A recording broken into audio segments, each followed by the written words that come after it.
Hello and welcome.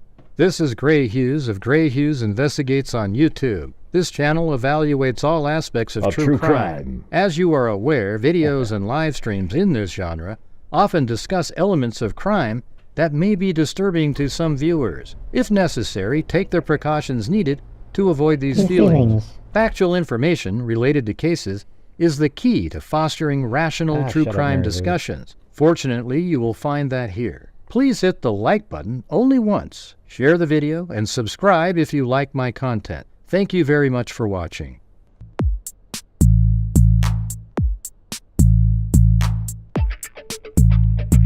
I don't know what that means, Sandy. You have to write that sentence again.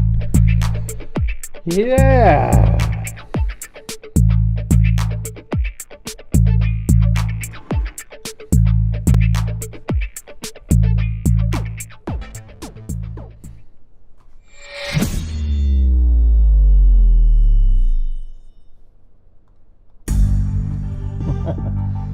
Oh, it worked. Oh, man.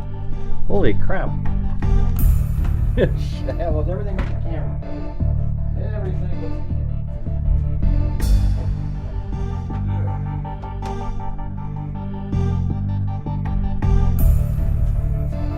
Hopefully that works. I remember that earlier. It fell off the back. Hey, look at that. Almost a perfect set from behind there. Almost perfect.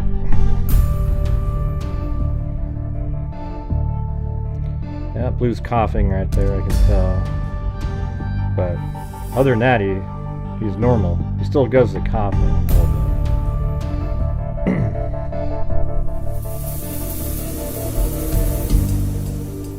Wow. So, how's everybody doing? Dominus fan, did you go back and watch the show after that? I know I can't play somebody's. You know, they want people to watch their show, so I'm not going to play the video on my show when they're doing something live. You know, I was kind of stumbling around on YouTube today, and there's just so many people out there that are like pro Richard Allen, anti-prosecution, you know, anti-judge, anti-everything. Man, aren't you guys a little tired of that? I mean, where are these people? It's embarrassing that people join and subscribe to those channels. This isn't like, I don't know what the hell's going on, man. Like, let's free a killer. But how do we know he's a killer, Gray? I've been showing you. It's insane. I don't know, we got to start a movement where people are interested in factual-based true crime. Wouldn't that be amazing? A new genre called fact-based true crime. And then another, they can put theirs in the crazy conspiracy nut job, attack everything that isn't prosecution true crime. I mean, that'd be cool, right? We'll have that's a long acronym. So it'd be like crazy nut job, so CNJ... A, E, man, it goes on and on. That thing would go on for like an hour. You fell asleep. Jesus.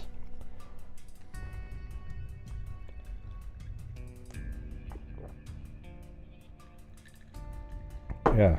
Well, don't you think it's odd though? Like, in a 2-hour show on the Delphi case, there's only one person literally discussing it in a way that believes that Richard Allen is the guy. I mean, there's some people that had interesting ideas out there and everything.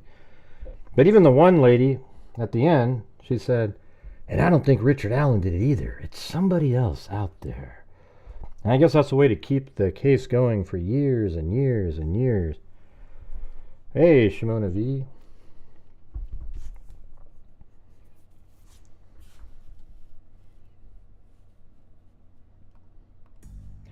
I don't know what they were doing. I think they were just sort of showing the different sides. So the show itself isn't pushing anything.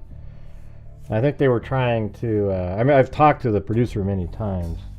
It was just sort of like, these are all the different ideas that are in the case. I just wish it was more balanced, where people like me had a large percentage of the show. Unfortunately, there aren't really, I'm a unicorn, basically. There's like 3 or 4 other people that even think the way I do. Time does fly. Love Gray and the Freak. 7 months. All right. For Michelle H. and Great Car in for you. 10 months. Thank you.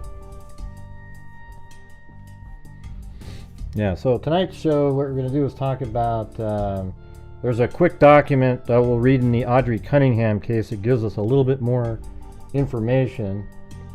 And then we'll go over this there's a missing person case where his parents are, one's Caucasian, the other one is Hmong, Hmong. And I know it sounds crazy, but I actually dated a Hmong person, I think 2 times, 2 different people in my life. And you know, it's really, I guess, one of those, it's like a culture that they really don't want you to be outside of the culture. It's really like taboo if you're not one of them, and there's all kinds of different customs and things like that. So I know, and they sort of live in the same areas in the country, usually like in like it's Wisconsin, and I can't remember if it was Minnesota, something like that. But anyways, there's a kid missing, and it kind of reminds you actually of the Audrii Cunningham case, where it is, I mean, another child with parents that are just absolute nonsense, garbage, you know. It's crazy.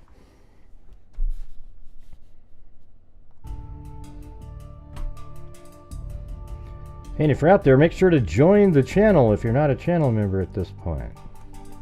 I always see that the conspiracy channels, they get like 20, 30, 40 subs a day. How do you compete with that shit? It's amazing. I mean, I don't mean subs, I mean members, you know, like the people in green. It's unbelievable.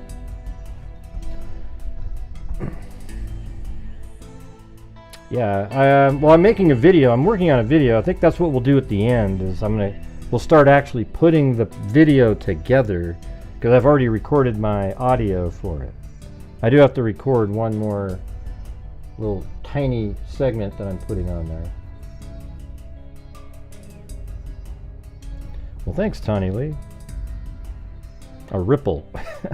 Hey, I appreciate anything. That's very kind of you. Thank you very much. A ripple. That's pretty funny. Blue plus Los. I don't know what that means. How are Blue plus Los? Thank you, Half Rudder. You, John Kelly, and I believe Alan is the killer.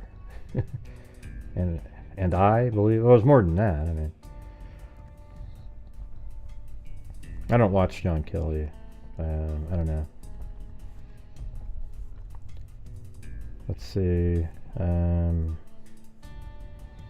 always like how people sneak in the the other creators' names. You know, I just. Oh, Chloe. Chloe is doing. She's doing great. You know, I mean, Blue's the one that was sick for a while there, but he seems to be doing better now. Yeah, see, that's what I mean. Now Dominus is going, who's that? And then they'll go look him up, and then, you know, that's the whole thing. It's just wild.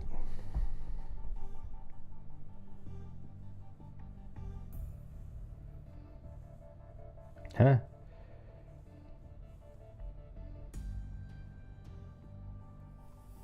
Well, what are you talking about, Med24? That's not what she said up there.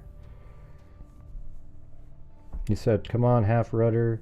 Who is dumb enough to kill girls on their own property? She didn't say it was Ron Logan. She said it's Richard Allen. Okay? Are you confused? Richard Allen isn't the guy that owned the property. I think you got it backwards there.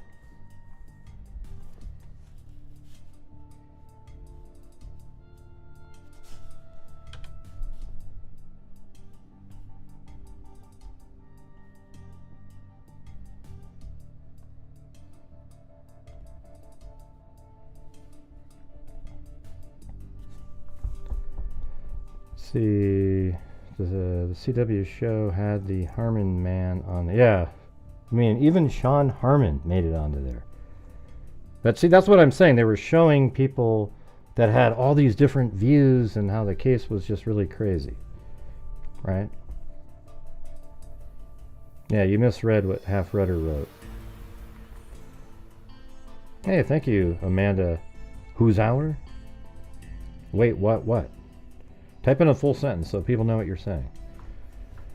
So Sean Harmon was on there. He's a guy, he died like last year, early or something. I can't remember when. It seems everything blurs together now. But he was a guy that did drugs all the time.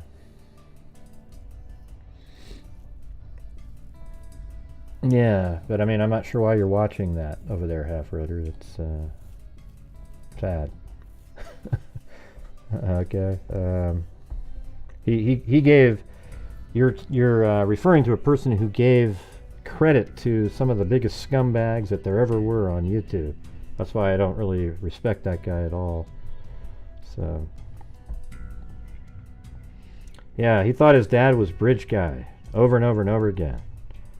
And he would just go on and on and on. If you didn't believe him, he would go make videos about you. Yeah, but she didn't even mention Logan. She said Alan.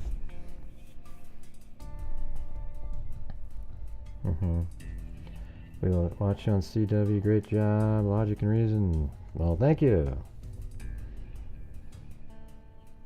Yeah, Half Rudder didn't mention Ron Logan. Just defending what she said. Thank you, Wise Child and Buttercup 203. I'm still going to work on an animation. I'm going to put together like the full.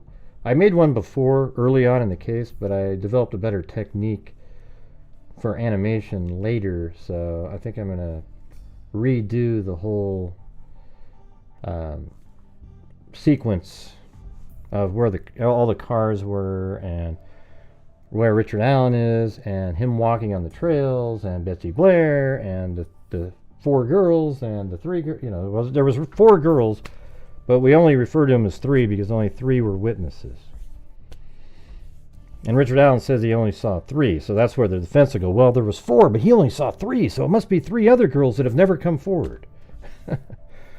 See, is that reasonable? See, here's what I want to ask people, stuff like that, is it reasonable doubt to believe that there's 3 girls that were on the trails at the time of the murders, right around that time, that have never come forward? And the answer is no, okay? Thanks, Wise Child and Buttercup.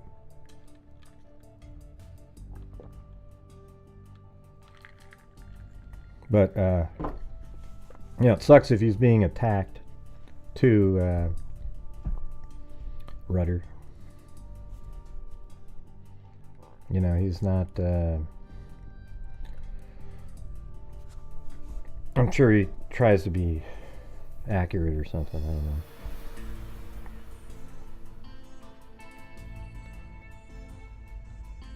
Wow, was Richard Watson here? Wow, I haven't seen him for like 10 years. Well, not 10 years, but a couple years maybe. Man, do you just become a member again or what? That's funny.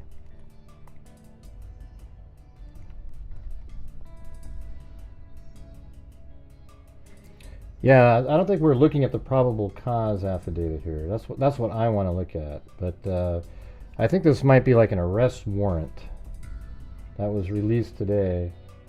and Audrii Cunningham. So here, let's take a look at that. There we go.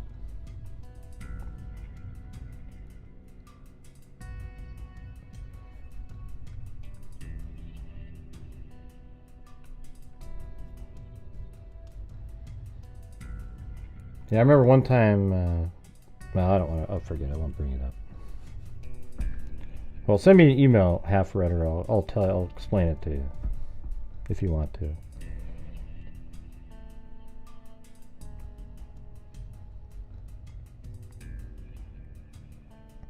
All right, here we go. I think this is like an arrest warrant here. Oh wait, let me fix the. That's right. Get rid of that one. There we go.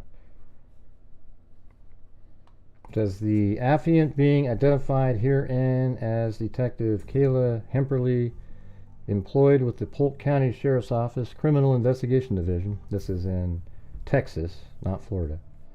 The affiant detective, that's the guy writing this, Hemperly, has over 6 years experience in the field of crimes against children and other felony offenses. Let's see. The person writing this document will show that on the morning of February 15th, 2024, Polk County Sheriff's Office detectives' investigation has revealed that said defendant, Don Stephen McDougal, along with the child victim, left the home of the child victim located at, and we've shown that, in the Lake Livingston Village Division in Livingston, Polk County, Texas. McDougal and the child victim left in McDougal's 2003 Chevrolet Suburban with intent to drop one child victim off at the school bus stop near the entrance of the division. It was discovered the child victim was not at the bus stop when a Livingston ISD bus arrived at the location. So I don't think this wording here is good here. McDougal's 2003 Chevrolet Suburban. McDougal and the child victim left in McDougal's 2003 Chevrolet Suburban with intent to drop. No, it wasn't. That's inaccurate right there. He had no intent to drop her off at the school bus. You see what I'm saying? Like, that isn't a phrase that should be in there at all.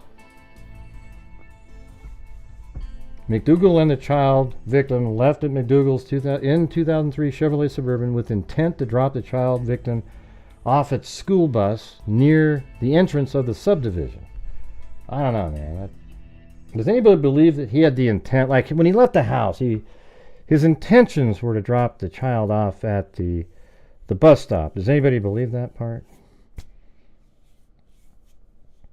It was discovered the child victim was not at the bus stop when a Livingston ISD bus arrived at the location and discovered that the child did not make it to Creekside Elementary that day. So again, the person writing this shall show that on February 20th, 2024, the body of 11-year-old victim Audrii Danielle Cunningham was located during a search of the Trinity River. Law enforcement dive teams located the child victim's body within the Trinity River near, see, a lot of people kept saying it was underneath the bridge. It says near State Highway 59 South at the Polk San Jacinto County line. San Jacinto County Justice of the Peace C. McGee ordered the child victim's body to be transported to Harris County Medical Examiner's Office for autopsy and to determine the cause of death. The affiant shall show Don Stephen McDougal was a friend of the Cunningham family and resided on the family property in a cab over camper. I think we showed that on the show yesterday. You could see the camper over there. See, McDougal had access to the interior of the child victim's home. The person writing this document shall show that the video footage and cell phone data placed McDougal at 3 locations of interest. See, I think that those areas of interest are exactly right here.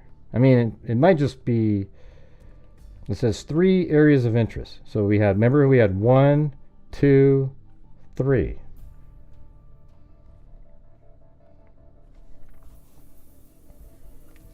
Evidence in connection with the defendant and child victim was located at 2 of those locations. See, that's interesting, right? I mean, it's absolutely amazing. I think that the backpack was found here, and if you remember, I said we don't know if what they had in bags here was related to the case. And then here is where she was found. So the 2 locations, I think, let me look at the wording again, is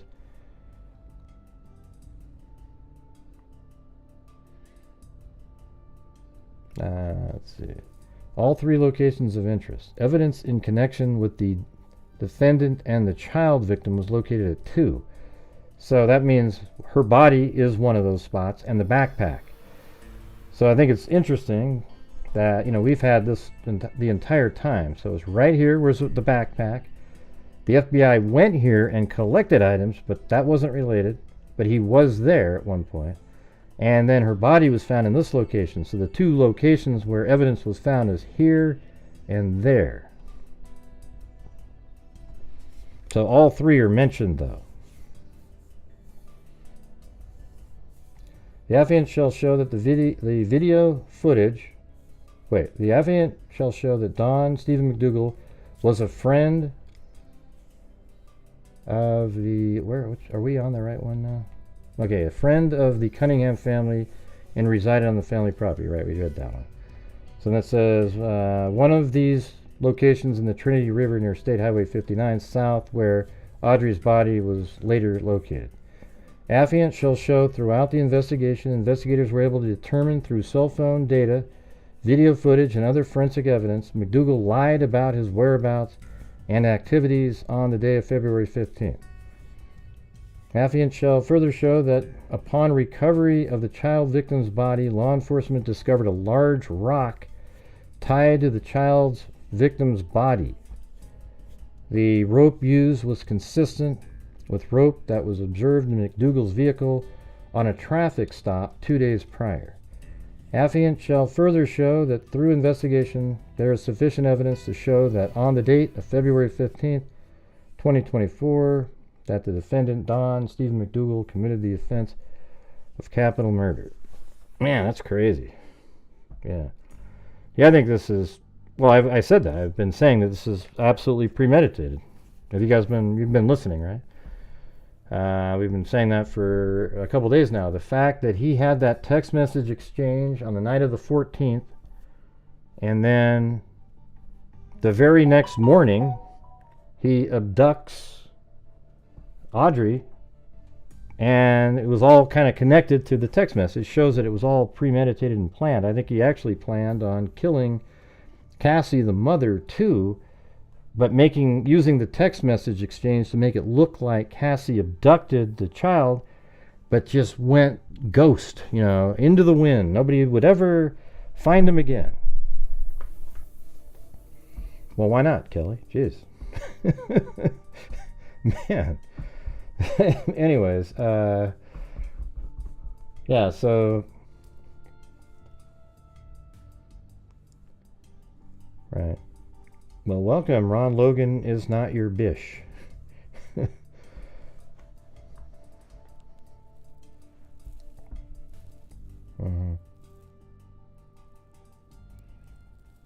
Get sentenced to protective custody and hit a mainline prison yard. Yeah. I don't know what's going to go on here, but I want to read the probable cause affidavit later. It'll probably get...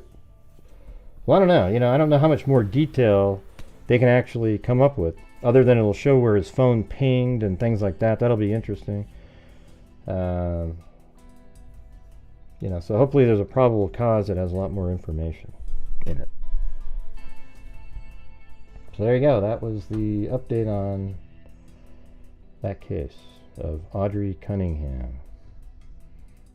That's just, that's crazy. So remember that? The 25-pound weight that everybody was like, oh my God, it had to have been used. Wasn't mentioned. It was a rock. But yes, you know, it ended up that she was weighted down and put into the river. It just wasn't the 25-pound weight.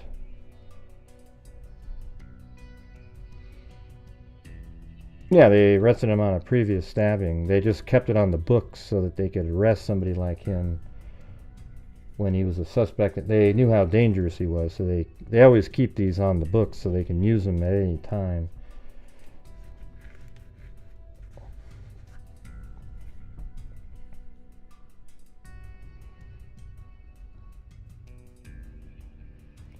Even after coming at a person with a knife. Yeah, we know. We just talked about that.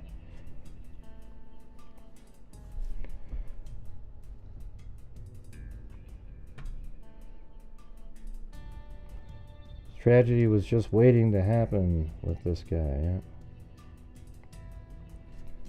Thank you, Patricia Galindo.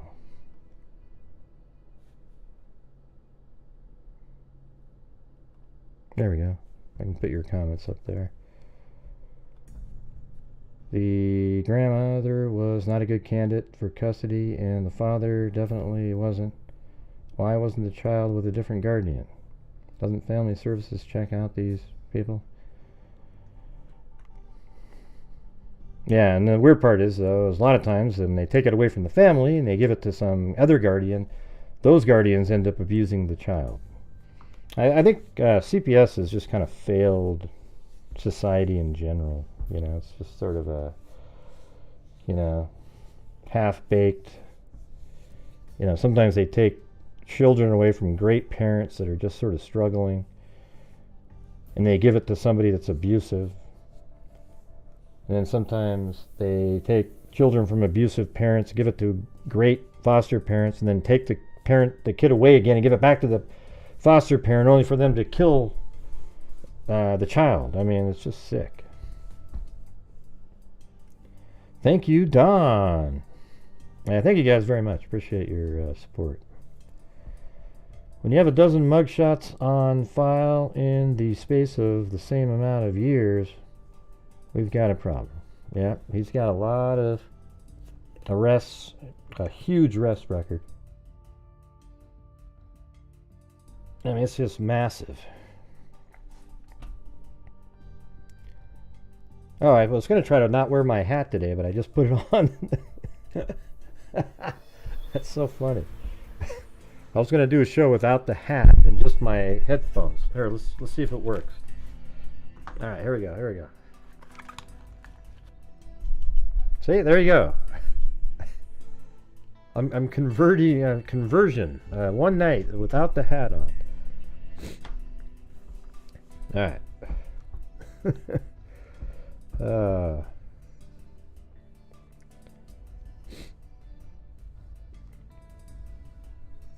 Look at Cindy's face. Why do you put those kind of faces in, Cindy? Just say, do something positive. Just for once in your life. You know what I mean? Yeah, I've not had the hat on sometimes before, right? I can't see anything without my glasses, Annabelle, still. And what would you suggest next after that? I mean, come on. On the show, the CW special, who was sane? Yeah, I'm getting that a lot. Yeah. And I know it's not like PC to like say that other people on a show but I'm just telling you guys, the people that were on there were a lot of the low rung of any sort of credibility at all during all the years of this case.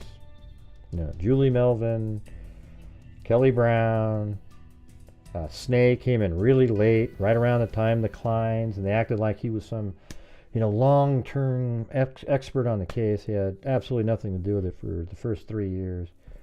And,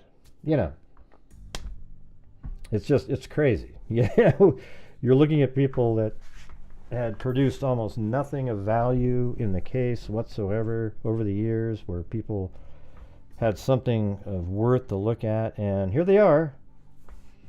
And so that was the part that was a little bit frustrating. But the case, the show was edited well. It was a good, you got out all these different theories that people have and things like that. And I think that's cool and everything. But I'm hoping when it was all when all the dust settles, like when the show was over, if people remembered what I was saying, because it was kind of a quick segment, so I don't really know. But what I said was absolutely true, but there's so much more now. Like, I have it really dialed in now in my head, so I don't have to. When I was doing that, you're driving up there, everything's sort of new. Some of the information wasn't new, but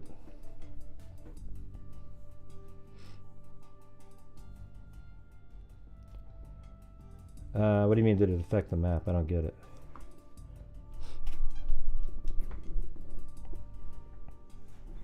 Hold on.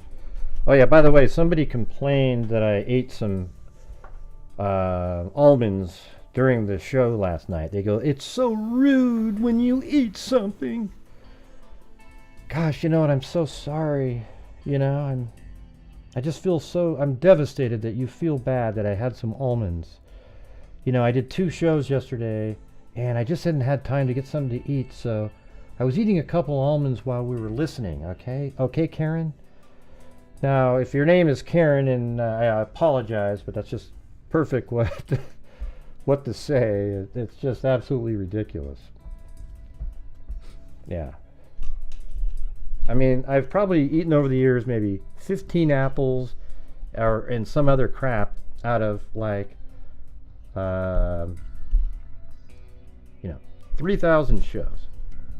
Hold on a second.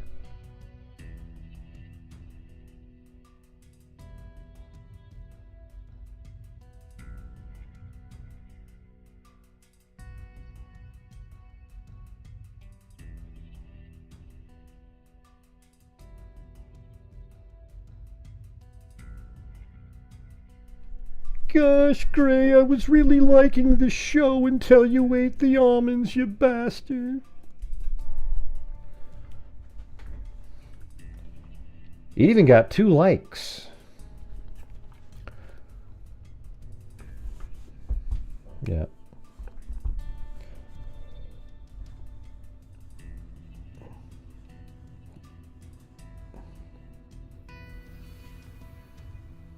Did the live just end and start again? What do you mean? I don't get it. No? No, we didn't just start again. What I want to know is, how come I can't get 900 people watching my show when I'm doing this? Is it just because it's not quite as entertaining as it could be? If I was just a little more conspiratorial. What do you mean, yes, somebody fixed YouTube? I've only done 1 live stream.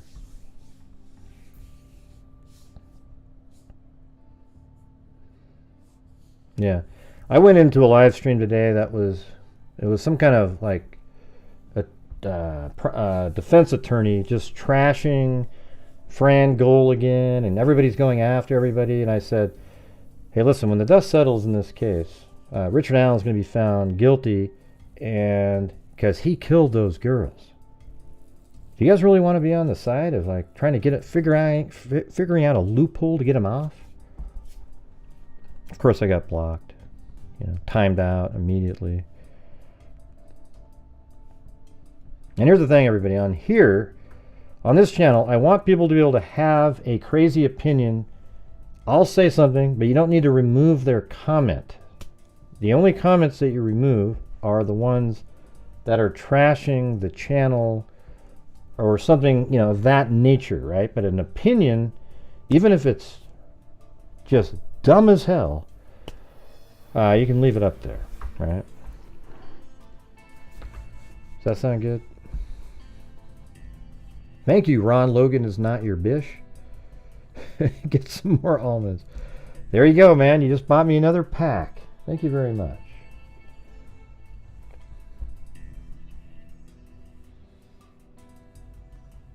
Yeah, that's right, Amy Celeste. Oh, I saw you over there. I mean, I just couldn't believe it. I was sitting there listening to those people, the entire lot of them, and it was shameful. Like all the comments, you know, I came in there and made one simple comment to start, and they go, "Gray, get out of here. You're always..." Really? Get out of here? The one guy that's literally putting out the real information, not the sensationalistic crap? Yeah. Here's the truth. I guess we'll talk about Delphi for a few minutes here. The truth is that the defense team for Richard Allen are disgusting, just the most unethical piles of shit. Sorry to swear, everybody. Attorneys that I've ever seen in all the years that I've been doing trials. They make Baez look like, you know, Matlock or something. I mean, it's ridiculous. These guys went in and they told the prosecution that they were just, you don't need to have a gag order. We won't mention the case. Next day, boom! They put out a press release. Oh, they just give out all this information. Then they go, oh, shit, now we got to put a gag order in. And then they share information with a convict. Then they put the gag order in there. Then they, you know, they say it was accidental.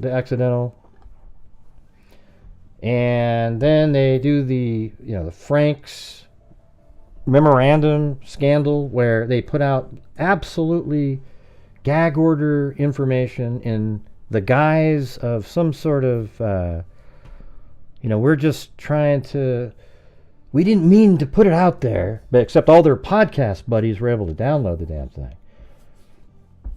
And then, after that, crime scene photos were released.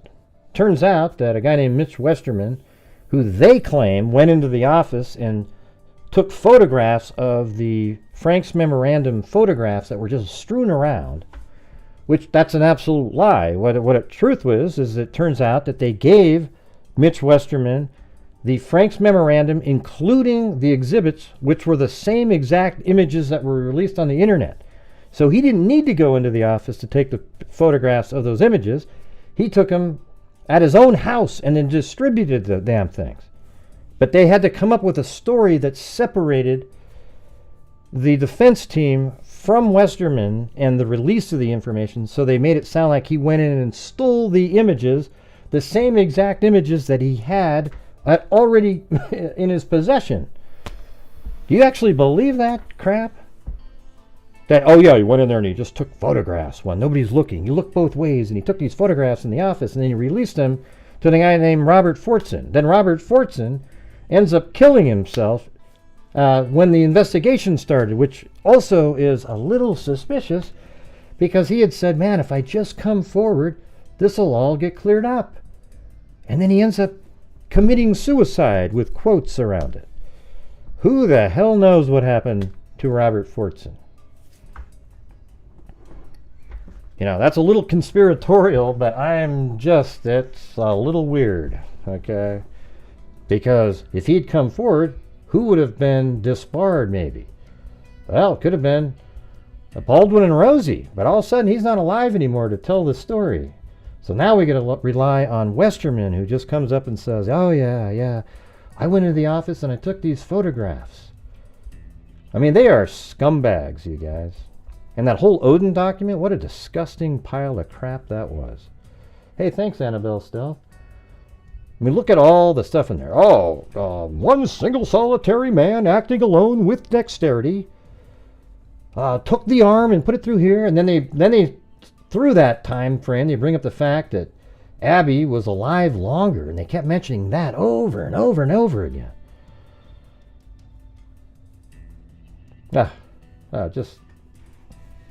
I think the judge, her instinct was correct to get rid of those absolute morons, okay? Well, maybe you can't call them morons. It worked. Look at all of the clowns out there that believe in this stuff.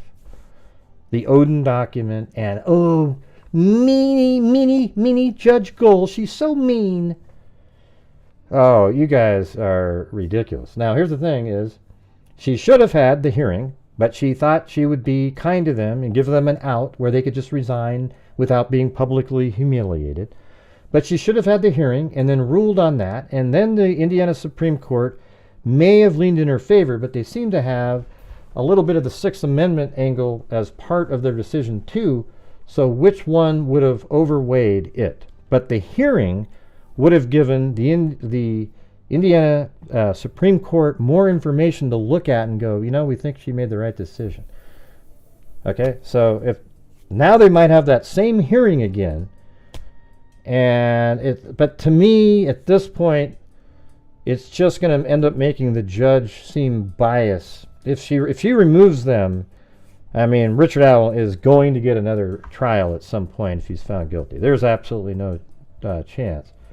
So what I would do is have the hearing to let everybody know what the scumbags they are, and then maybe just slightly go, okay, you did this and this and this, but in honoring the Sixth Amendment and Richard Allen's right to his counsel, we're going to allow you to continue. I think she needs to, but if you get rid of him, man, it's just not going to work at this point. Do you guys see what I'm saying? I mean, what do you think about that? She needs to have the hearing, but allow them to stay on with admonishments. Yeah, that's what I think too, Amy. I don't know how you were hanging out in there and feeling like it was... I mean, I didn't see you commenting favorably or anything. I'm just saying, man, whew, wow. No, there's no either way, Cindy. If he gets his own attorneys that he wants, there's no, what's the new trial about? His attorneys were able to introduce some of the most ridiculous stuff in the world just to put out a counter narrative to... Hi, Gray and Freaks. I think your quality, your truth, your facts, and your investigative work bring us members back to watch and press the like button. Don't mind the whiners. They just, looks like it cut off. They just need cheese. Yeah. That's true. That's true. What do you pair a whiner with? I like to fight sometimes.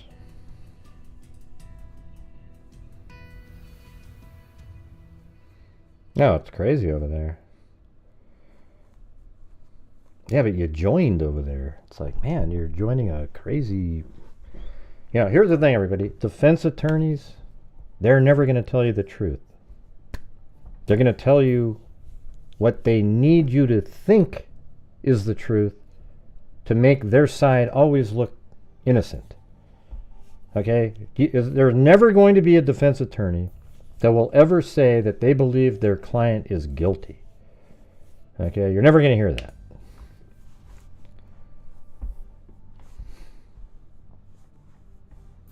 If they are staying on the case, by gosh, they better be doing it for free because they... Yeah, right. They did offer it for free, didn't they?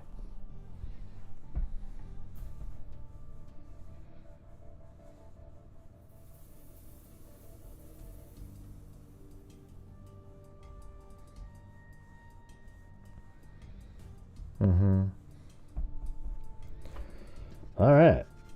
So I'll do my one time tonight. If you guys like to help support the Gray Hughes Investigates YouTube channel, it allows me to keep doing these shows every single day, and it you guys see what we do at the end of the month. I think we're already at, what are we at now? We are at actually that's more. It's 5,200. I never even updated that from yesterday. Hold on. Might as well do that now.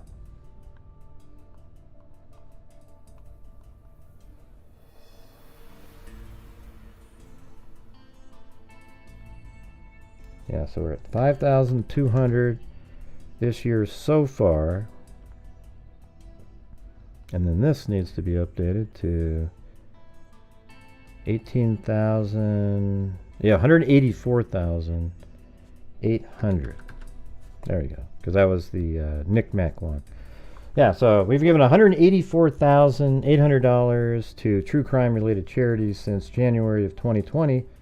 And you guys, believe it or not, supporting Grant Hughes Investigates are what make it happen. Okay, without you, it doesn't happen, and I can't just go like this, money, and it just shows up, right?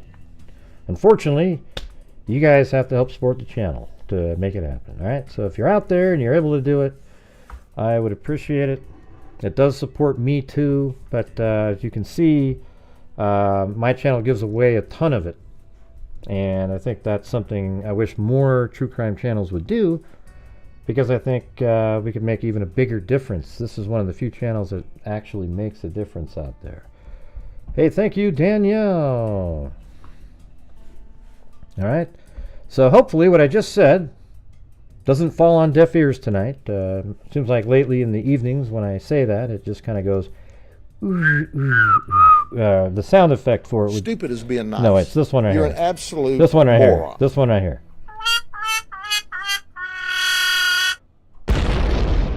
There you go. My stuff is messing up. I don't know what that means. Hey, thanks, Michelle H. And cheated no more. That's right. When you're on this channel, you are not cheated no more. Well, thank you.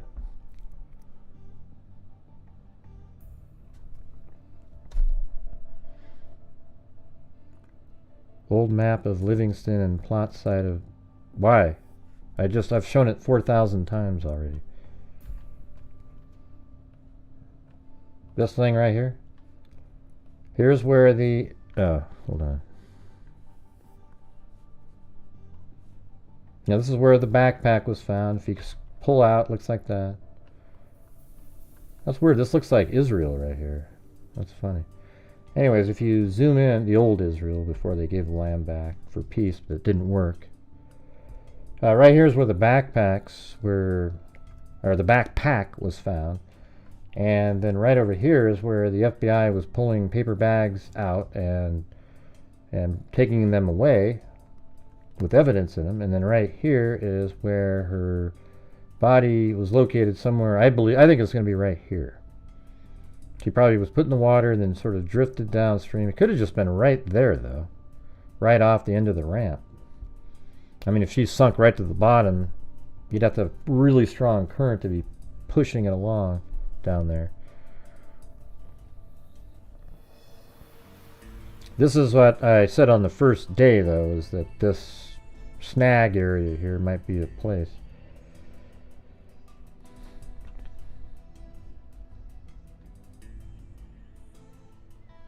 I don't know, probably in the room somewhere.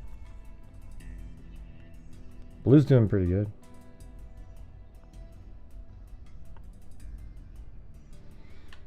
Yeah, I think I hope he lives another, they said maybe year and a half extra. It's pretty good. That's like 10 years.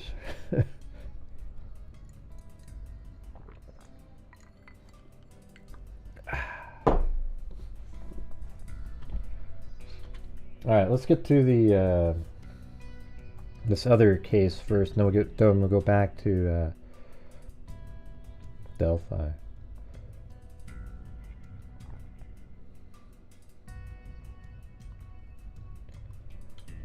I don't know. I don't think it'll be that long because there isn't really a ton of information. It's just so there's a child missing named Elijah Vu, half Hmong, H-M-O-N-G, and half, I guess, Caucasian. And that's the kid right there. 844-267-6648 if you have any information. Yeah, let me just get to the article here first.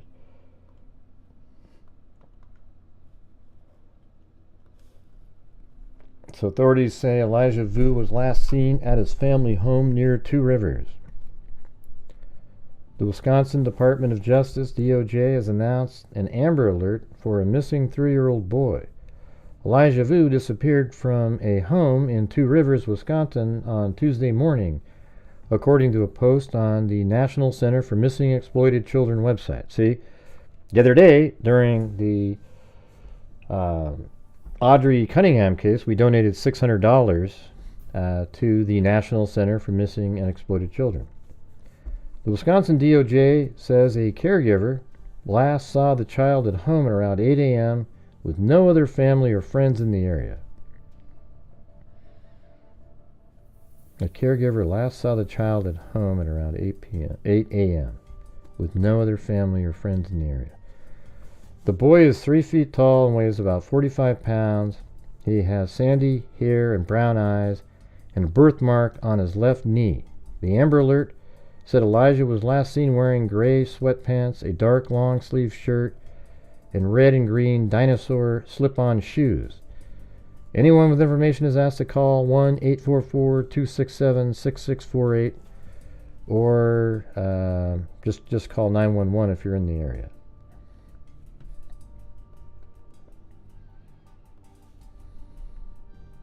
All right, so this is an interesting article here. Elijah Vu is a 3-year-old boy who went missing from Two Rivers, Wisconsin. He was last seen on February 20th, 2024, at a residence in the 3900 block of Mishicot Road in Two Rivers. So this is yesterday, really. I mean, and this is the apartment right here. He went missing from this location. He was apparently he was living with his girlfriend's boyfriend at his mother's boyfriend's house, something like that. Hopefully that was correct. Anyways, he was last seen on February 20, 2024 at a residence in the 3900 block of Mishicot Road.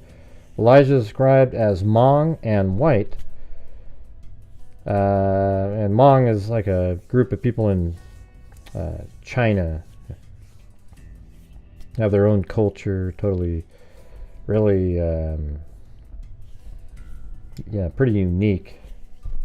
Little weird for us, like when you see it, but Elijah is described as Hmong and white with dark blonde hair and brown eyes. He is approximately 3 feet tall and has a birthmark on his left knee.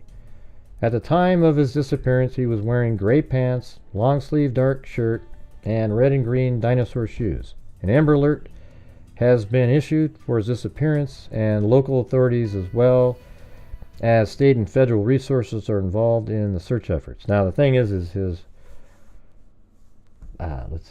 dad is in prison, and I think it's for neglect, some sort of abuse, and his wife's boyfriend has lots to do, has had various charges against him.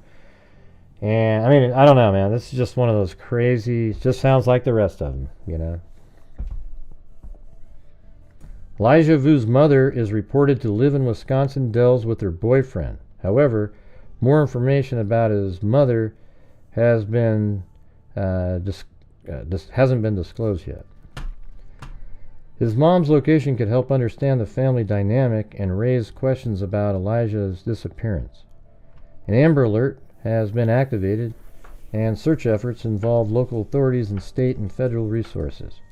Also, there are no family or friends nearby where Elijah was last seen, making it more urgent. Moreover, this raises concerns that Elijah's safety leading to community involvement in the search efforts.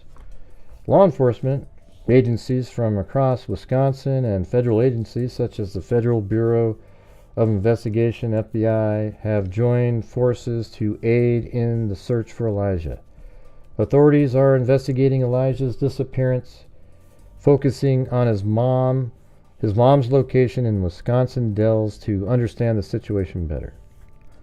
I think these are just kind of different articles in order, but it says Elijah Vu's father is currently in jail, and the reason for his imprisonment remains undisclosed. Well, you can look up the charges. Let me see if it's this one. I think it's Jimmy Vu, so it's right here. This is him, right? I thought his name was. Hold on. Yeah, Jimmy Vu's the father. Yeah, so he was found guilty of child abuse, high probability, great harm, a class felony in Wisconsin.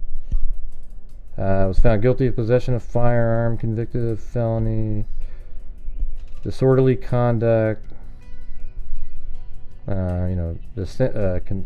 intent to distribute THC, and then methamphetamines right there.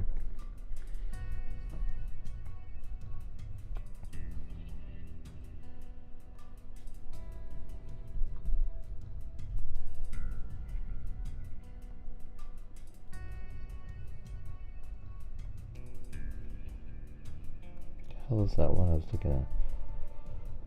Is it this one? Oh yeah. And currently, so his mom's boyfriend's name is Jesse Vang right here, and her name is Katrina Bauer, and they've both been arrested already. So we don't know what the hell's going on with them, but they've both been arrested already.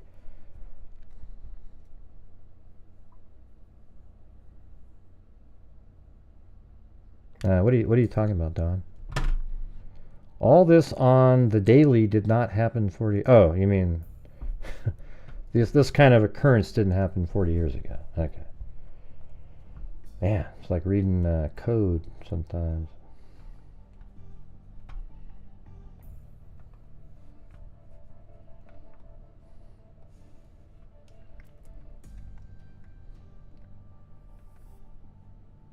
The caregiver reported him missing at 11 a.m. that day. The police said there were no family members or other... Well, who was the caregiver, though? Was it the boyfriend? However, the identity and relationship of the caregiver have not been disclosed. See, I think it's him. I think Jesse Vang is the caregiver, right? Is that not correct? Well, that's right. And you were saying that Vang is the cousin of Jimmy Vu, the father. Moreover, relatives of Elijah's uncle Orson Vu expressed his gratitude in a post for the assistance they received from the community. Wow, hey, thanks Kathy Chapin. Very kind, very kind. Hey, do you guys see my community post with the old Delphi image? With we'll have to load that one up later. That one's hilarious. That was one of the ones put out like at the very beginning of the case because of all the crazy conspiracy crap.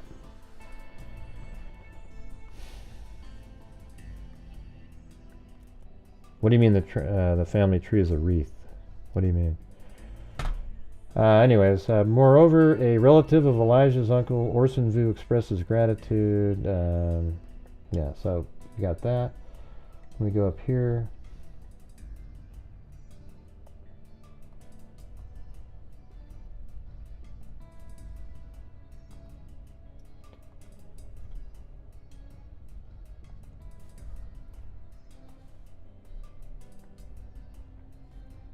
No, this Good must be evening, new. everyone. Now let's just check this My name out. is Ben Meinert, the Chief of Police with Two Rivers Police Department. I'd like to provide everybody with an update on our efforts to locate a 3-year-old missing boy, Elijah Vu, Hey, before we get to this, who's been missing from our community. so let me play this in a second, but watch this. So if you go to this Facebook page here, and there's a certain point in here where they unit apartment building. They found, look at right there, that shoe. Yeah, that was, I didn't know, that was a random pause. I didn't even see that earlier. But that's the shoe that he was wearing.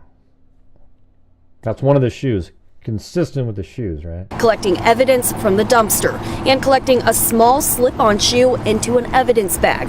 It's the same kind of building. Collecting law enforcement missing 3-year-old, 12. Now, you know, I've been doing this for a long time, looking for places, and I just, I mean, I immediately go, this is such a small town. They're probably looking at the apartment building. So if you go down to Street View right here, and you just, like I was just looking at, and you look right here, that's where they're at. That dumpster, it's probably slid over a little bit. I'll show you in the picture again. A second. Yeah, see how the bricks are all the same. In fact, you could probably use this brick designs to see what side that's on here. Hold on a second. Oh, right there. Boom. Look at this. See those three right there? 1, 2, 3. See those? They're right there. 1, 2, 3. Can I get a boom? All right, so that is exactly where that's at. So they're standing. They moved it open. They're looking for the shoes right there. Okay. So they're just right at the apartment. So somebody tossed the shoes or something right away, right at the place. All right. Yeah, can I get a boom? That's pretty crazy. Hadn't even thought about looking at the brick design. Since yesterday morning, our hearts go out to Elijah's family during this incredibly difficult time. Probably threw it there. We want to assure them right by the and dumpster, the public that we are doing Cindy. everything in Why our would power why to would it bring fall off Elijah by the home dumpster? safely. I will not discuss specific strategies related to the search for Elijah because I simply don't want to limit the information our community has to offer. Since the moment Elijah was reported missing, our law enforcement from local, state, and federal agencies, along with dedicated volunteers and community members, have been working tirelessly around the clock to search every inch of our city and beyond into the county. Our search and rescue teams have been combing through our neighborhoods, parks, wooded areas, and they've been following up on all leads and tips from the public. We still have an active Amber Alert. That Amber Alert for Elijah, we are continuing to follow every and all avenues. Elijah is a 3-year-old male. He was last seen at approximately 8 a.m. yesterday. He looks like me. In the 3800 block of Mishkat Road here in the city of Two Rivers. The glasses, the goatee. Elijah is approximately 3 feet tall, 45 to 55 pounds, with brown eyes and dark blonde hair. He looks like somebody. He was wearing dark colored sweatpants and shoes with a dinosaur print. Yeah, see, that's what we're looking at right there. I want to take a moment to express our deepest gratitude to everyone who has volunteered their time, resources, and support to assist in the search for Elijah. Your unwavering commitment to the well-being of Elijah. I think people that are on drugs, and I don't know, man, there should be something where you can't have babies if you are in just some sort of life situation. It's not fair to the children whatsoever. You know, it's horrible. And our community. And I don't mean like if you've already had kids and then you got into, I just mean like if you're out on the streets and you're just sort of like, let's say you're living on the streets and you're doing heroin and drugs and then you're pregnant. What in the hell chance does that kid have at that point? Is inspiring. We could not do this without you. As we continue our efforts, I want to emphasize the importance of remaining vigilant and proactive. Additionally, I want to remind everyone to please refrain from spreading rumors and false information. This can hinder our search efforts for Elijah. All official facts and information regarding this search will come from us at the Two Rivers Police Department. Let us focus on our collective energy, on supporting one another and bringing Elijah home. If you haven't done so, please check your home surveillance and search your personal property, but also be mindful of others' private property. We urge anyone with any information, no matter how insignificant it may seem, please come forward and share that with law enforcement. Immediately, Every piece of information could be the key to bringing Elijah home. Anyone with information can call the state tip line. We've provided that number, 844-267-6648, or utilize the P3 Crime Stoppers app. You can choose to remain anonymous. The Two Rivers Police Department will provide updates as more information becomes available. Again, thank you. Thank you once again for your continued support and all the cooperation that we've had during these challenging times. Thank you. Chief, do you have a suspect right now? If you paid more... Sorry, we're not going to take any questions at this time. Thank you. Can you talk a little bit? Hey, not taking any questions, you idiot. Ah, Jesus. What the hell? Alright, let me get the... I was just gonna get some memberships for you guys. Even though we're not even close. So hold on a second.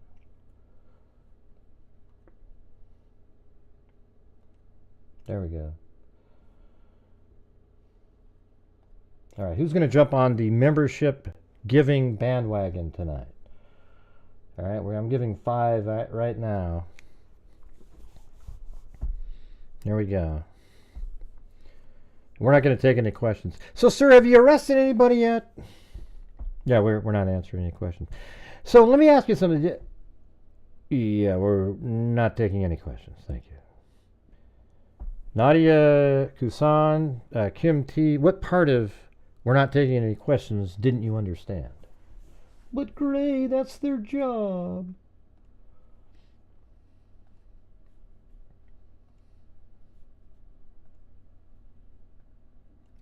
And you know what? Here's the truth, everybody. I say what you guys think. All right? Have you ever noticed that?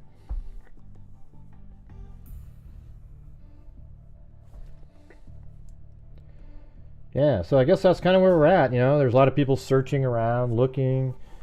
It sounds like it's going to be something. I don't know. One thing though that is interesting is I know that, like, the Hmong people are really family oriented. Like they, you know, like if you have a daughter or somebody that's dating a Caucasian person, they might move out of the entire area just to keep that from happening. So that's like, is there something else going on here that, you know, maybe the father in prison set up where the kid's been taken somewhere, you know, that so he could have his people taking care. Yeah, I mean, it's really close knit, like Ivan said there.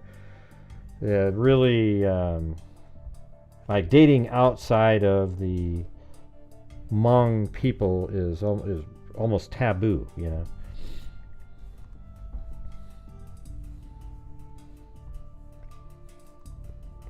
So who knows? Hey, look at that. Kubi gifted a membership. All right, let's go, everybody. Get the rest of them.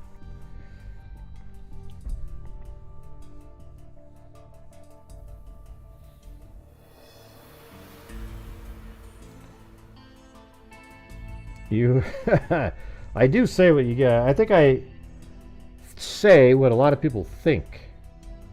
You know, at least people that like me think. Right? Now, if you're a hardcore lefty, you probably don't think about some of the stuff that I say. But, and if you do, then you might consider switching from, you know, where you're at. What do you mean, Gray? Oh, Jesus. Here we go. Yeah, how many cases are we going to have where you have absolutely dirtbag, crap-ass parents? I don't mean to cuss again, but I just feel like I got to, you know? It's horrendous.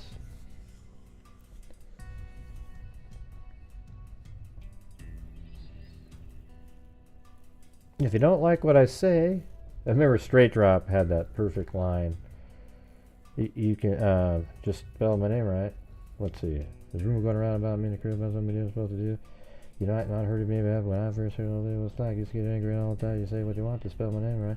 Some movie girls rocking the house. Well, that's what the room was all about. So if you have an LA friend, you don't wait till you see me again. This way I can hear from horse's mouth right then and there. You can say, oh, you got a big mouth. Something like that. I don't know.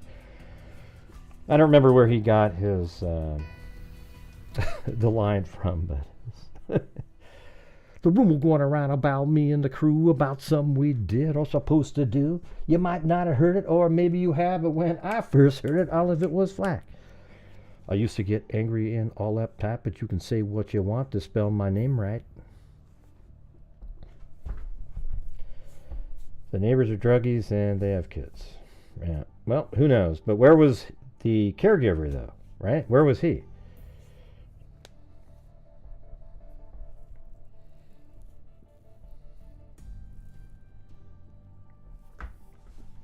Where was he?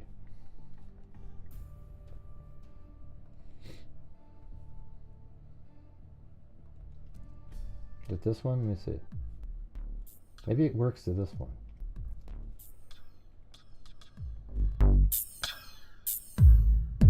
There's a rumor going around about me and the crew about something we did or supposed to do. You might not have heard it, or maybe you have, but when I first heard it, all of it was flat. Used to get angry and all uptight, but you can say what you want to spell my name right. All of them are guilty of is rocking the house, but that's not what the rumor was all about. If you have to damn tell all your friends, and if you don't, yeah, the beat isn't that great, but it's a cool beat though. It's not the right one. You gotta have that other. I think it's this one right here. No, not that one. I can't remember. I had another one too that works better for that. Yeah, there's no caregivers over there. Hey, Cindy, just nobody's. Yeah, come on, Cindy. You're not really. Just do your own thing, all right?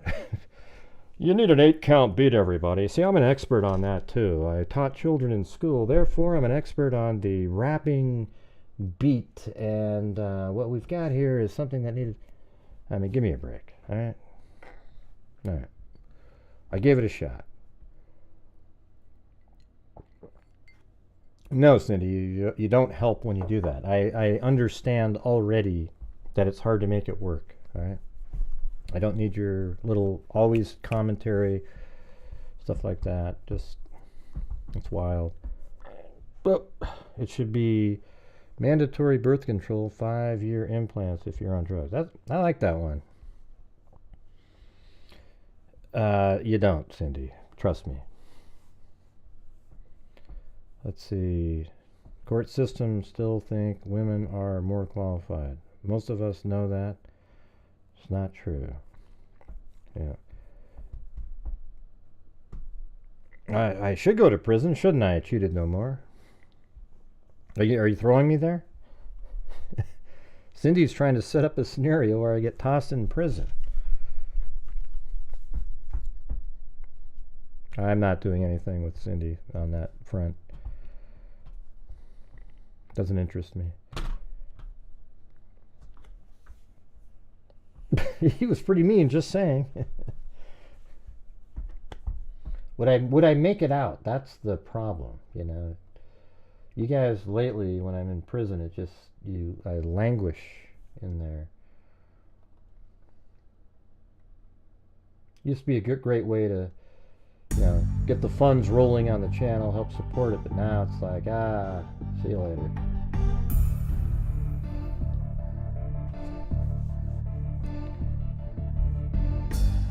Well, look at that. Daphne threw me in there. She threw me in, so we'll see how it goes. You just never know. You never know. We're in prison now. Daphne threw me in there. Maybe if I put the dogs, do they fit over there? If I slide them behind the... Let's see, how far down do they have to go to get in there? Maybe you guys will bail Blue out if I get him...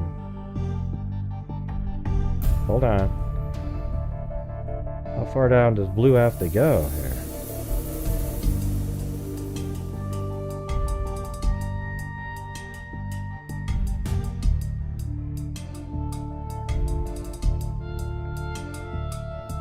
There you go.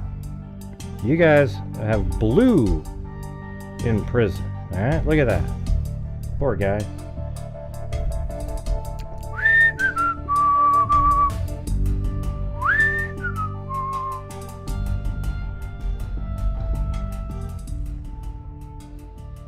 Hey, look at that. That's not enough for a taxi ride too, Kathy Friedmaker. But you did bail me out. I will give you that. I'll give you help with bail.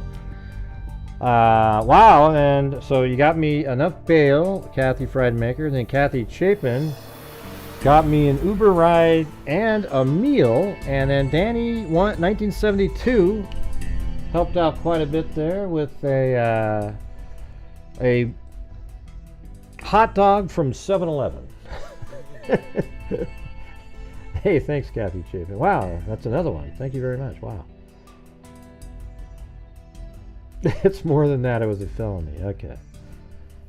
All right, so we'll get Blue out of there for sure.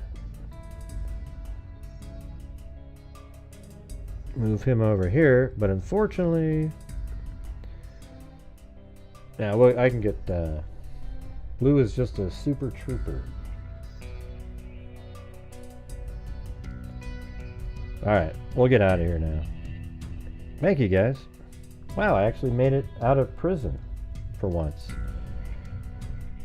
Or recently for once. You know what I mean?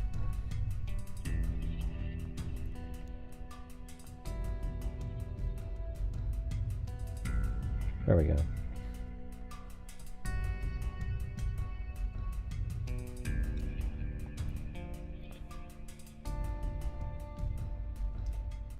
So, what do you guys think's going on in this case right here? Do you think it was just something that happened at home? Or,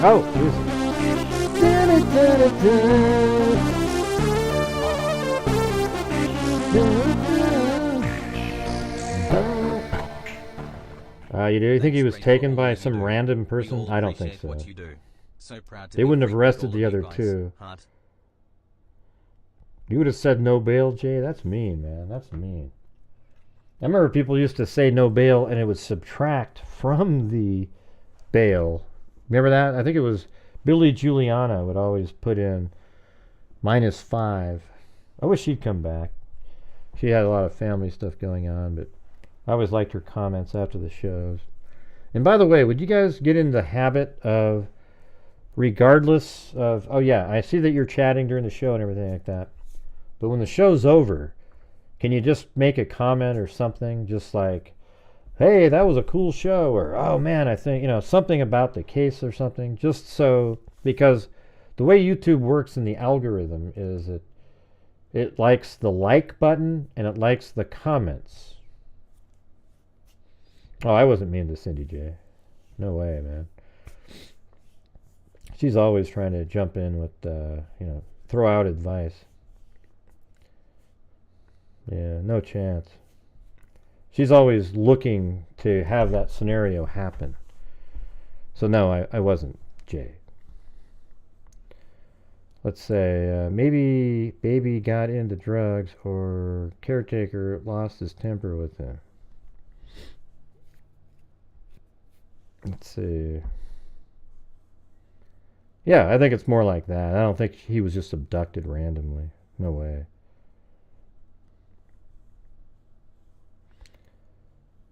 Yeah, I mean, it was a Amber Alert because the child's missing, but why is there a shoe of the child at the dumpster? I can do it. I can make a rap fit any beat. I just didn't do it on that one. Here, let's try it again. I can't. I don't even know where the folder is anymore. I think caregiver might. You can do Ice Ice Baby to any single beat that there is.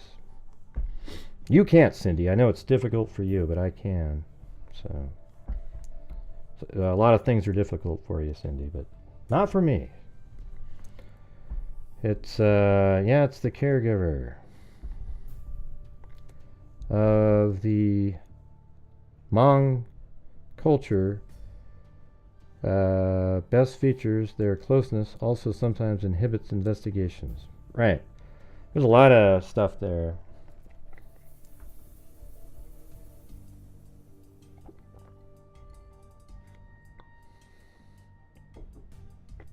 Me, boy? You must be outside your mind. What the hell? Oh, Cindy J. Cindy J. My niece lives 5 places down from the apartment building. It's not a bad neighborhood. Two Rivers is not a high crime place. Well, there's a lot of sex offenders that live there. Here, look at this. Watch this. Why isn't that... What's going on up here? Oh, man, I can't shut this down. What the hell's going on with this window here? Hold on.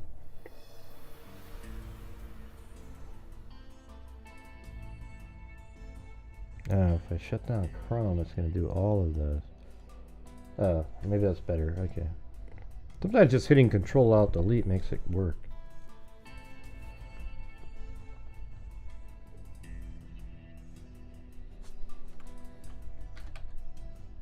There it is. I already looked it up earlier. So look at all these. It's a ton. They're right up around right here. Or actually, hey, where was that again? Hold on, let me look again. I was looking at this earlier. I was trying to find if one of them was right next to it. Yeah, so it's that area is this area. So they're right here. And so you got 1, 2, 3, 4, then one over there. So there's some not too far away. But look at all those. I mean, there are so many of them, it's almost ridiculous.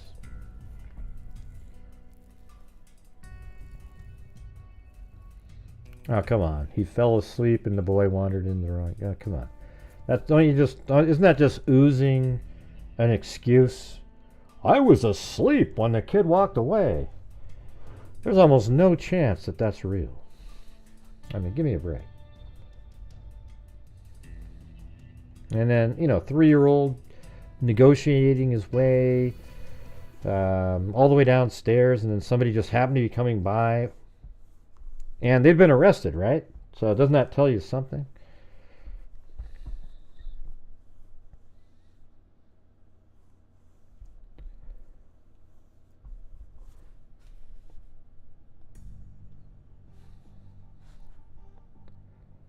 Last one I saw. Yeah, I mean, there are weird cases. Remember that one about, I don't know, 8, 9, 10 months ago where the kid literally got out of the house, wandered away, and then died somewhere in the woods.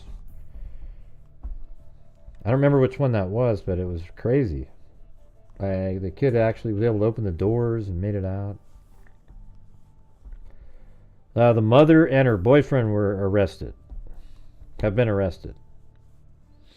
I don't know what charges were put on them.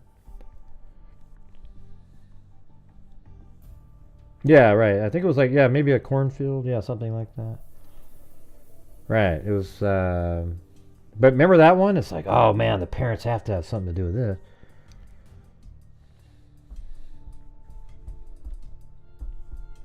Well, if it was in Iowa and it was a field, then it was probably a cornfield. Right, J-Case? I don't know, Gray. I've never been to Iowa. I was just there last week, in fact. There's so many of these cases, I can't remember that one. Yeah, there's a lot of them. Hey, you never answered the question in my email, Tanya. You didn't even say who you were talking about in your email.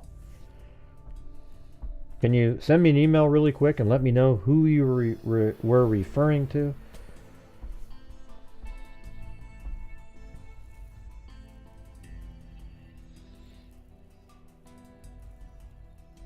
Now that's in a different case you're talking about. That's in the Audrii Cunningham case.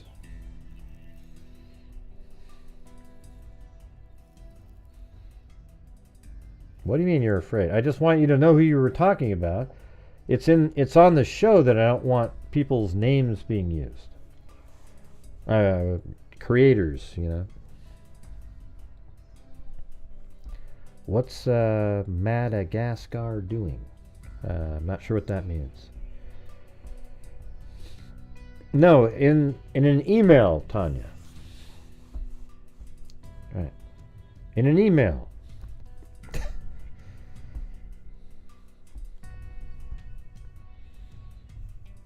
Mm-hmm.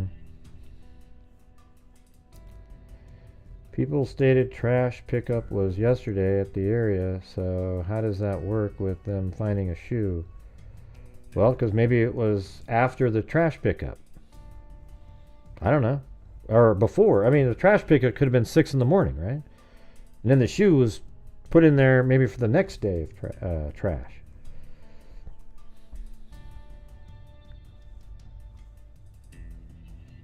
I just showed the dumpster where it was found at. It's right at the apartment complex.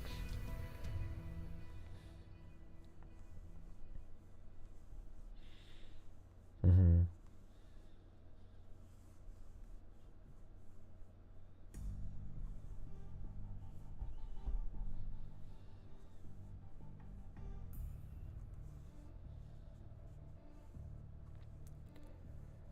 My grandfather owns a... Oh, by the way, JK, if you're still out there, you never sent me that email that you were going to send me.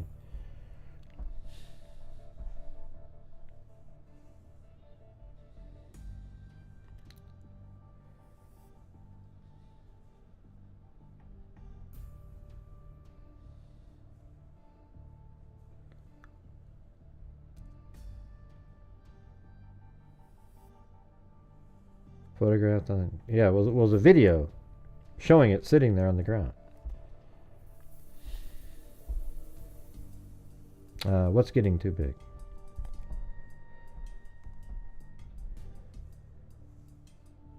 This case reminds me of the Quentin Simon case from 2022. Well, it reminds me of about 40 of them, so it's hard to even pick one. This country is soft on punishment. Yeah, we should be a little bit more like Singapore.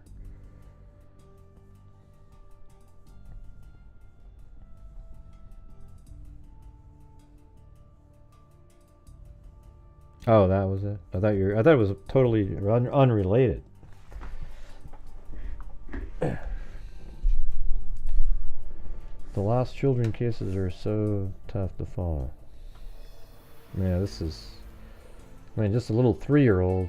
So he didn't wander off, right? Because you would find him with the dogs and everybody out there.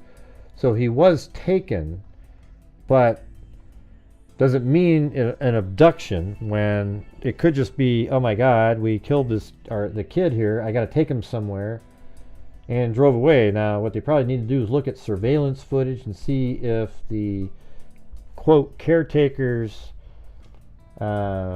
vehicle is seen on cameras around the time that they might think he went missing, driving around, leaving the area, etc. I mean, you got a huge ocean over here. Is that an ocean, or what are we looking at? No, lake, no, never mind. Forgot where we were at for a second there, but when you're actually standing here, it looks like an ocean. Have you guys ever been here? Like when I was a kid, I went here. Here, watch this. Yeah, go right there. You can't see the other side. See that? It's wild. Now look at this. Jeez. Is that salt? Or snow, maybe? Yeah, snow, it looks like. So you can't see the other side on there. I think it's over 20... I can't remember if it was 20 miles or 7 miles where the Earth starts curving from your point of view. Something like that. Let's see how far that is from here to there. Wow. 80 miles across right there. You wouldn't think that just looking at it, but...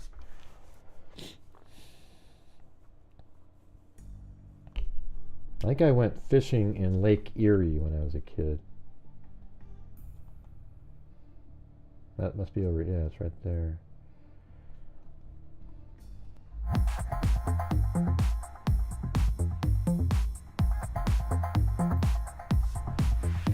I didn't expect to catch a damn thing in Lake Erie. Hey, thanks, Robin. Thank you so much. Thanks, everybody. Appreciate it. Yeah, I mean, what if he was actually put in the... That's a good thought, or it's a terrible thought, but a good idea by Jameen Urgas. I mean, maybe the body was in the garbage when it was removed. And the shoe just sort of fell out. Zozo, you ever thought of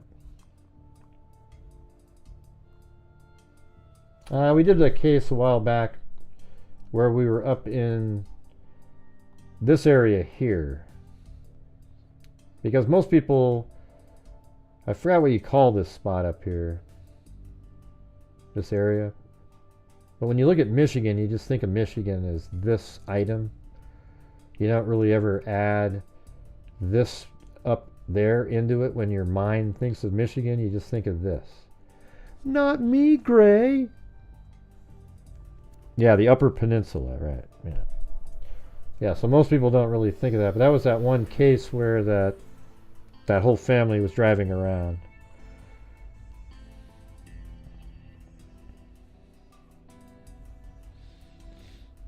Right. I bet you people in Michigan don't even think of the Upper Peninsula very much. They think of the Mitt.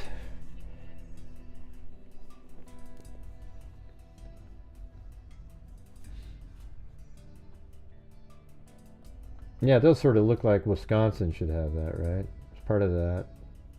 I wonder how they figured that out. It's pretty weird.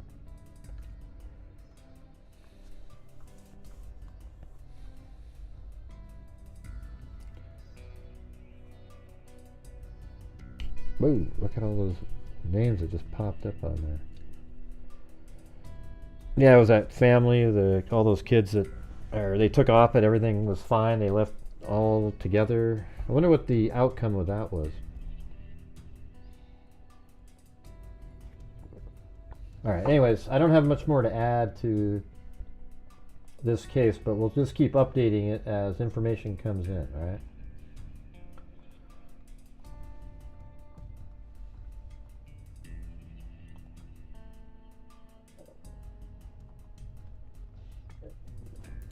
Alright, you guys want to take, in the Delphi case, I think Fig Sol sent me the original Ron Logan search warrant, the first one.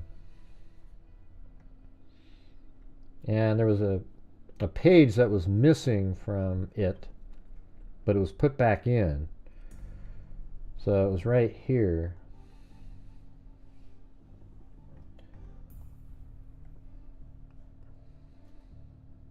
You guys want to take a look at that? No, not the one that drove off the cliff. That was California. That was the Hart family. This is one we did like last year. Law enforcement wasn't sure if the family was taken against their will. They're caught on camera at different places, but apparently they all left together.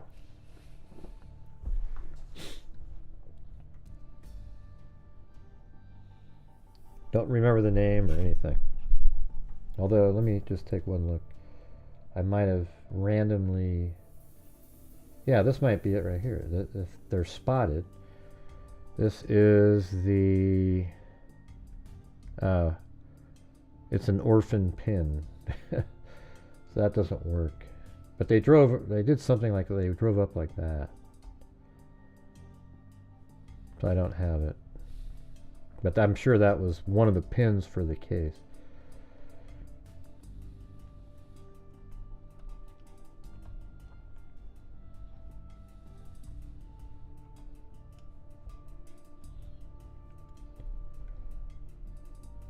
Okay, let's see what it says. There must be something missing from it, though. But it says that they were gone for about 10 minutes. When they returned to Logan's house, he and Nolf worked on Logan's farm until 3 o'clock in the afternoon, it says. This is what he said. Logan. When Noel drove him to the aquarium world in Lafayette to buy fish, so that was apparently around 3. On Monday, March 6, 2017. I went to Ronald Logan's residence in Carroll County. Logan was at his home and agreed to go to the command center in Delphi for a formal interview. He stated that he could not drive because his license is suspended, so he rode with me. When we arrived, I led him to the interview room. This is Ron Logan. He was taken to the police department. Number 1. And began to record at 1:39 hours. Logan stated that on, let's see, this is on March 6th, so this is 3 weeks after the murder. He advised that he was outside with the animals until around noon. Logan said that his cousin David Nolf came over to his house at some point in the early afternoon. Logan believed that Nolf drove him to Lafayette around 3 o'clock. Yeah, I mean, so 3 o'clock is... I mean, wouldn't he have made it later? Because 3 o'clock, that's only, probably 30 minutes after the girls would have been taken to the area down below the cemetery, right?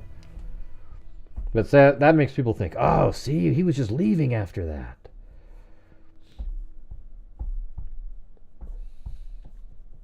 So let's see. Yeah. Then he went to the Aquarium World on Earl Avenue, where Logan bought 22 different fish. Logan advised that he spent around $100 on the 22 fish. He stated that they returned to his house at around 6:30 p.m. I asked Logan for consent to search his residence, and he declined several times. I asked him if he would take a polygraph examination, and he said he would be willing to do that. After the interview, I led Logan to a polygraph room on the second floor of the command center. Polygrapher John Eager was waiting there to conduct the test. I left Logan with Eager and returned downstairs. I contacted the Aquarium World by telephone to confirm Logan's alibi. The manager, John Lade Jocelyn, stated they did not have security cameras on the property. He was able to look up Logan's purchase information using a name search. He advised that Logan spent $92.78. That matches what Logan said. He said around $100. Using a Visa card at 5:20 hours on February 13th. Jocelyn said he did not assist Logan that day and that the employee that did help was not currently working. He advised the employee was Derek Agbaki and would call me when he came to work at around 3 p.m. At 5:05 hours, Agbaki called me and stated that he remembered Logan. He stated he remembered him because he purchased so many fish.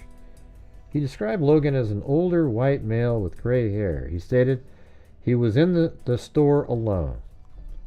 Agbaki believed that Logan was in the store for 30 to 60 minutes.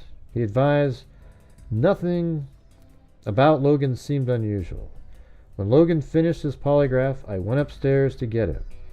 He was talking to 2 other officers. He was getting agitated and saying that he would not let anyone search his house.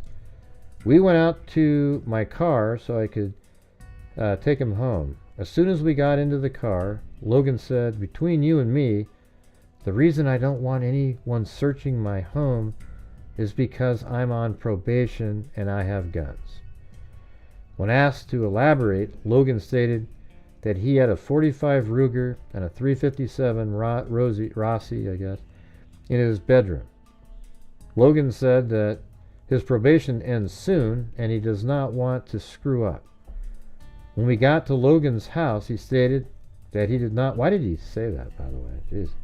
He stated that he did not want anyone searching his house, but said, let me show you something. We got out of the car and he opened up his detached garage door. The garage was extremely cluttered with tools, lumber, and other miscellaneous equipment. Logan said that his house looked like that too, and he was embarrassed for anyone to see it. When I left Logan's house, I returned to the command center and advised several officers what Logan said to me about the guns. I left the command center and received a call later from Detective Liggett at 7:12 hours. He told me that I needed to go to the prosecutor's office to sign a search warrant for Logan's residence. I went to the Carroll County prosecutor's office and assisted with finishing up a search warrant. Once it was complete, I went with the prosecutor, Rob Ives, to the judge's residence for his signature. Once it was signed, we went to the command center and gave it to the investigator that relayed it to Logan's house where a search would be conducted. 3-7, I located David Nuff at his residence, 40 Reinhard MHP in Delphi. Nolf confirmed that he was with Logan on February 13th. He stated that Logan called him to come over, which Nolf did at around 2 o'clock. So that's 2 o'clock. All right, so I mean, like, okay, so he goes over there at 2 o'clock. So how could Ron Logan be at the crime scene, everybody? Well, let's just see what it says. Logan, well, actually, we got to move it up here. Where am I right here? So we did this part. So I guess we have to start here, so maybe I'm missing something. Which Nolf did. And then it said, on Thursday, February 16th, Detective Tim Kendall spoke to Logan at his residence. Logan told Kendall that on February 13th he woke up at around 9 in the morning and then worked outside with his farm animals. Logan said his cousin David Nolf came to his house around noon. According to Logan, Nolf drove him to the transfer station around outside of Delphi to drop off trash. Yeah, so that's actually pretty close to Richard Allen's house, that transfer center. At around 2 p.m. hours. Logan believed at around 2 p.m. hours. Okay, hold on a second. Noel drove him to the transfer station outside of Delphi to drop off trash. Logan believed that was around 2 o'clock. Nolf did not think Logan was acting any different than usual. He stated that they left for the aquarium world sometime between 2 and 3. Yeah, see, this is all the stuff that was never, like, these people that think it's Ron Logan, they almost seem like they have omitted this stuff. It's crazy. Because Richard Allen is, at 2 o'clock, is standing on platform 1, basically, you know, right around that time. Not Ron Logan.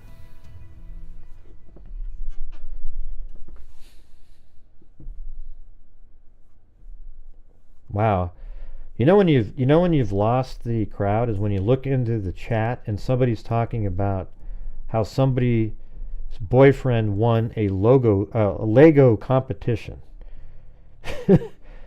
I mean, when you're at that point, you turn your head. You're talking about Ron Logan and a search warrant, and you look into the chat and they're talking about my boyfriend won a Lego competition. I mean, I can't think of anything further away from the actual topic. Can you? Everyone wants to blame the dead guy. Well, whatever it was, anything to do with Legos. I don't care if he won or not, Mona. My coworker's boyfriend does Lego competitions.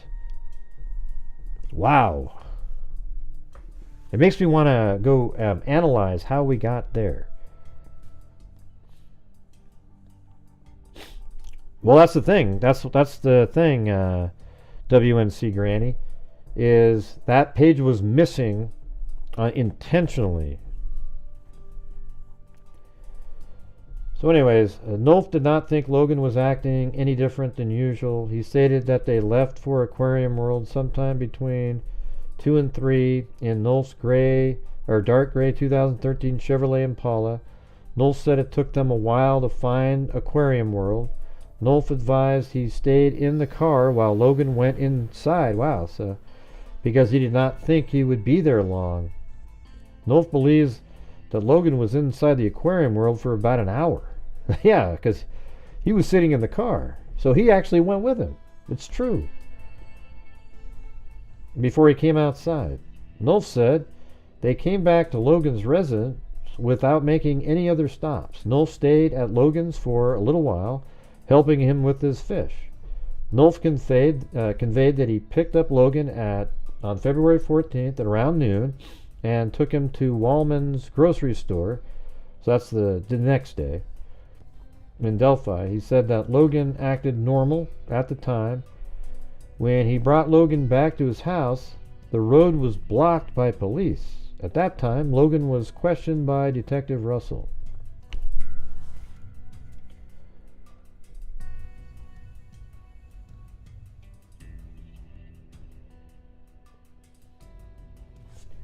On Friday, March 10, 2017, Carroll County Major Michael Thomas and I went to Carroll County Transfer Station on CR 625. Hey, thanks, Robin. Oh, it's okay. I'm just, that's my dry humor, Robin. I don't care. I'm just saying, you're sitting here and you're going over Ron Logan. And you look in there and somebody's you're talking about Lego competitions. I think that's funny. Well, that is dry humor, though. It's like, that's funny too, right? Because it's true. I mean, if imagine somebody's giving you a speech on nuclear physics, and you look in the audience, and somebody's over there talking about Lego competitions. Yeah, you've probably lost that group. You get what I'm saying? But it's funny because it's so dramatically different.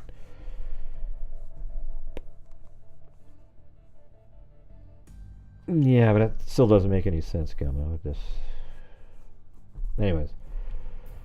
On Friday, March 10th, 2017, Carroll County Major Michael Thomas and I went to Carroll County Transfer Station. So that's where he was at, where he took the trash earlier in the day, right?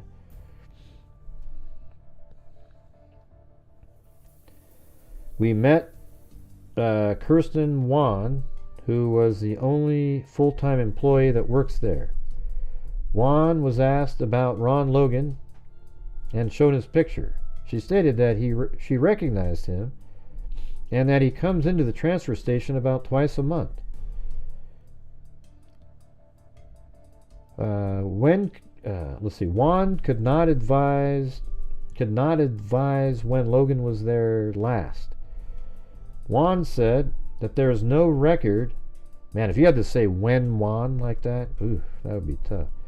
Wan said that there is no record of cash payments and that they do not take credit card or debit cards. If the customer pays with a check, they get a receipt, but the name and time are not recorded. When claimed that there were no check payments made on, Wan claimed that there were no check payments on 213, 214, or 215. There were 6 cameras at the transfer station, but we were unable to operate them and review the past days. When stated that another officer had recovered the video from 213, Wan said that video stored for 60 days there.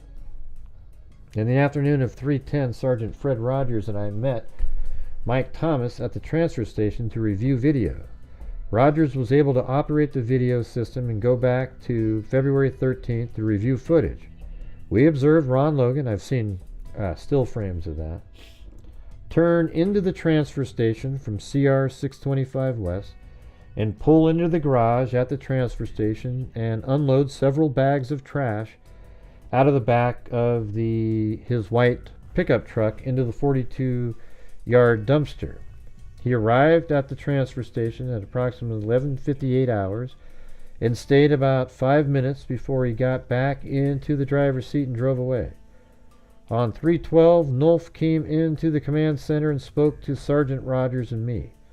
Nolf stated that he had lied to me on March 7th when he told me that he had driven Logan. Oh, so now that's a lie, that part. Nolf stated that he had lied to me on 3/7. Yeah, because see, Logan drove himself, and he wasn't supposed to be doing that, so he needed to have Nolf lie, but the whole thing about him sitting in the car isn't true.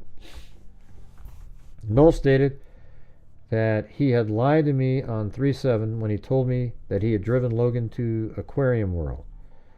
He stated that he never went to Logan's house and never drove Logan to Lafayette. Nolf advised that Logan called him and told Nolf to lie to the police if questioned. According to Nolf, Logan offered to pay for an attorney for Nolf if he lied to police. You know, people go, oh my God, see, yeah, see. No, it's because he was on probation, and he knows that what he did was broke his probation, so he needs to say that somebody drove him to the aquarium, because he knows that he's going to have to say that he went to the aquarium, and apparently he's not supposed to be driving, he can't own guns, and he's doing all those things. And guess what, everybody? His fears were realized. He got 2 years in prison back on after he did this. So when people go, wow, why would he lie though? Why would he lie? Well, that's why he lied. It makes complete sense to me. There's nothing weird about it or kind of like, oh wow, but why would he lie about? He even said it was like, you know, like he went there at 3 or something. So he's literally in the area. Or like out. Let's see what this other screenshot that I have is. Actually, I don't have it here. There's some sort of a chart, but I don't have it.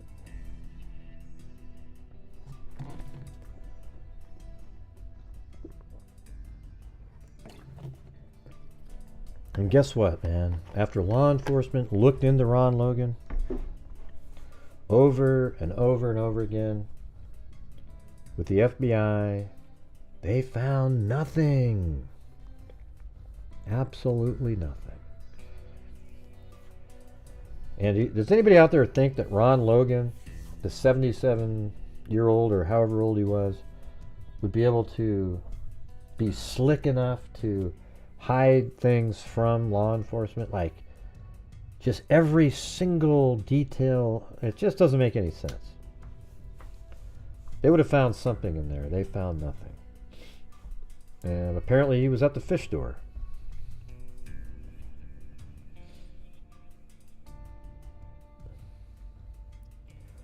Well, cool, Buttercup 2003. All right, guys. So right now we are at, if we get 45 78 in, we'll reach the goal on the show for the first time in 4 days. Think we can do that? Is that a possibility? I mean, on the night show. We had that larger one yesterday, but I gave all that to Nick Mac during the day. So.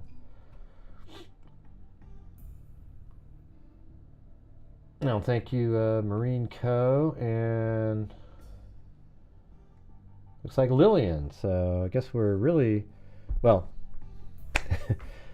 if we add 15 to that, we would be at 220, but that's still not up on the stream goal there.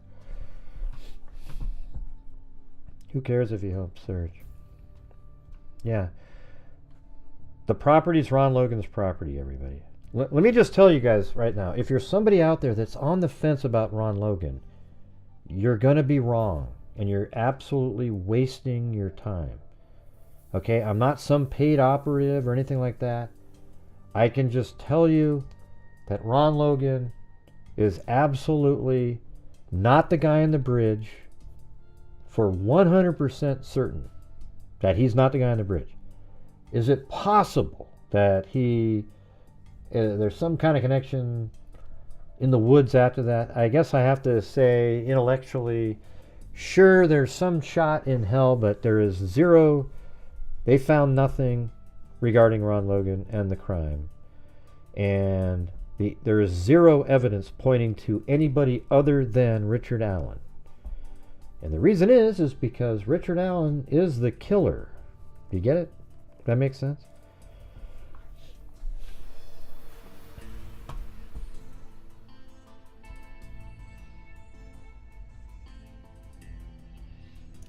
Yeah, he died of COVID, actually.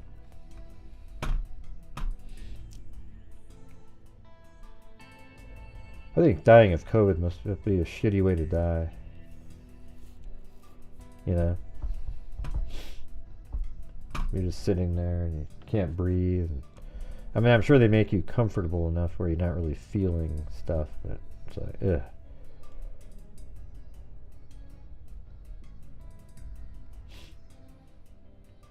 I had it once.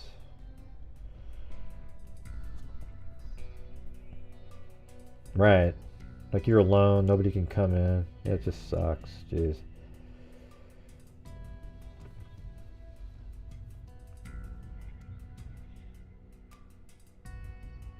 It hoits? What? Is it true that the Libby's phone pinged around town, or... Well, he just... God, where do you get this stuff from, Cindy? That's why when you say the 8 count and all that, it's just... Yeah, Mike Patty said, man, her phone was pinging around town the night they were searching. I mean, he doesn't know. There's no search, there's no phone records released that quick. He's just saying that. But where do you get that stuff in your head is what I'm wondering. Got it from visiting. My wife brought COVID back to the house. No problem, Cindy. Come on, you got to respond where, then I get thrown in jail again or something. I'm just kidding. Me and Cindy are like Jerry Lewis and that other guy. I can't remember. Or Gilligan and the Professor. She's the professor and I'm Gilligan. What's Libby's cell pinging even mean? It doesn't mean anything. Yeah. So there's a cell tower right here. Not there, excuse me. Right there. And Ron Logan's house is right here. And one of the faces, if you can look, see that triangle right there? That's the cell tower pi wedges. So you'd make 3 120 degree, be something like that, and then, 120, 120, 120. And then you can see that this one is facing right towards his property and kind of out like that.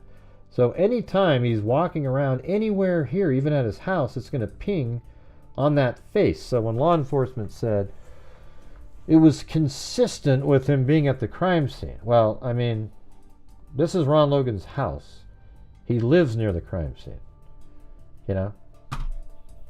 So I think that search warrant was just written in a way to try to get, get it through, get the judge to go, yeah. There was so many things like the image of the person is consistent with what Ron Logan looks like. I don't think it looks like him at all. I thought it's horrendous. I'm a visual person. I do animation, know what I'm doing. I just know what I'm doing, right? When you look at Ron Logan, he doesn't look anything like the guy on the bridge, okay? It isn't even close. It's a totally different everything. But people want it to be him, and they keep saying it looks like him.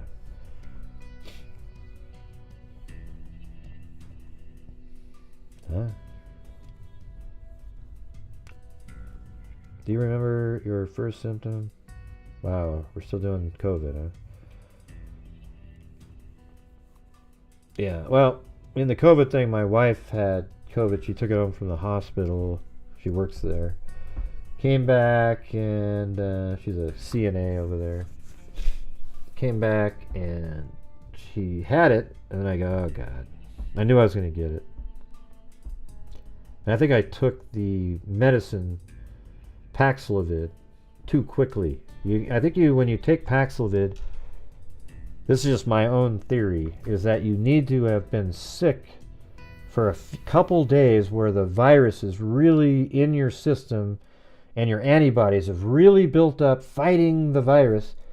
Then you take Paxlovid, which stops the replication, and then your massive amount of antibodies start kicking in.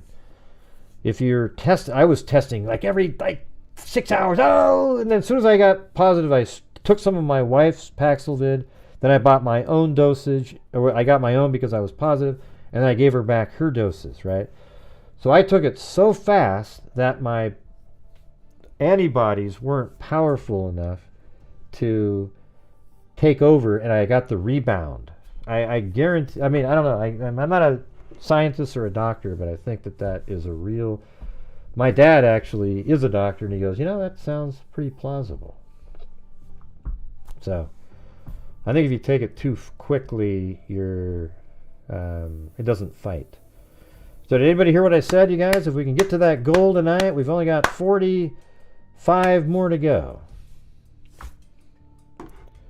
Thank you.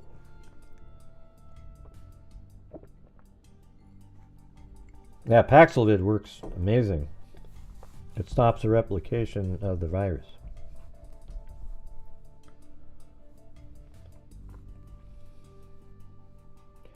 I know. I would love to have I don't know, some sort of I wish I had more time on that show.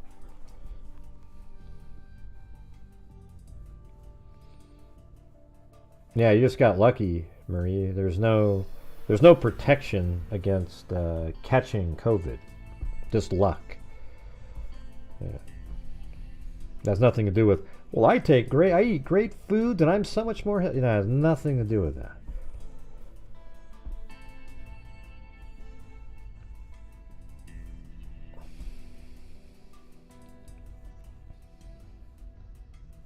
Man, you guys are brutal.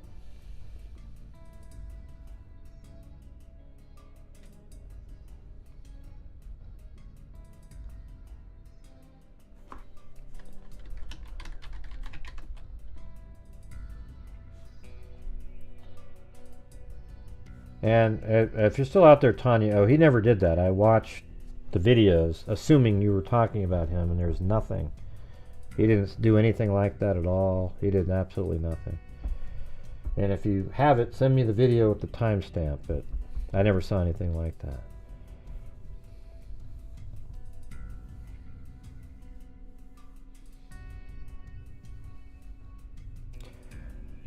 Yeah. Alright, so let's do the first. Well, I think I'm just going to work on some stuff now. Alright.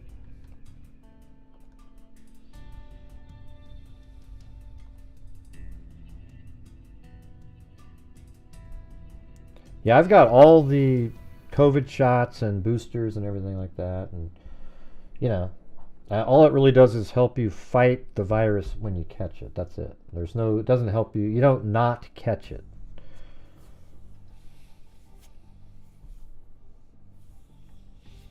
Sure, it helps to be healthy, but it doesn't keep you from catching it.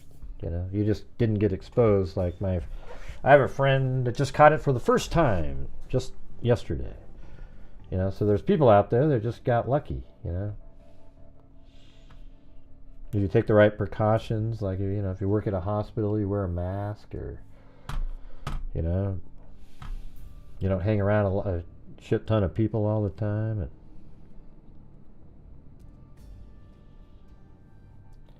Ray, you gotta. I think I need to dance a jig to try to get to the goal here. It's such a struggle now, you know.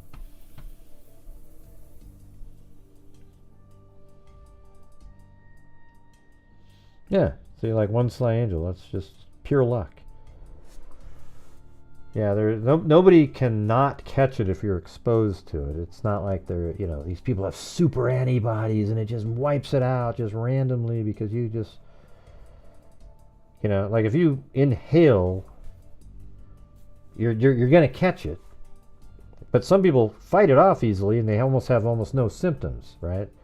And there are people that have no symptoms, but they did catch it. So, there could be a lot of you out there have that. Hey, thanks Kathy Chapin, Robin, and Wise Child. Hey, look at that, we're almost there.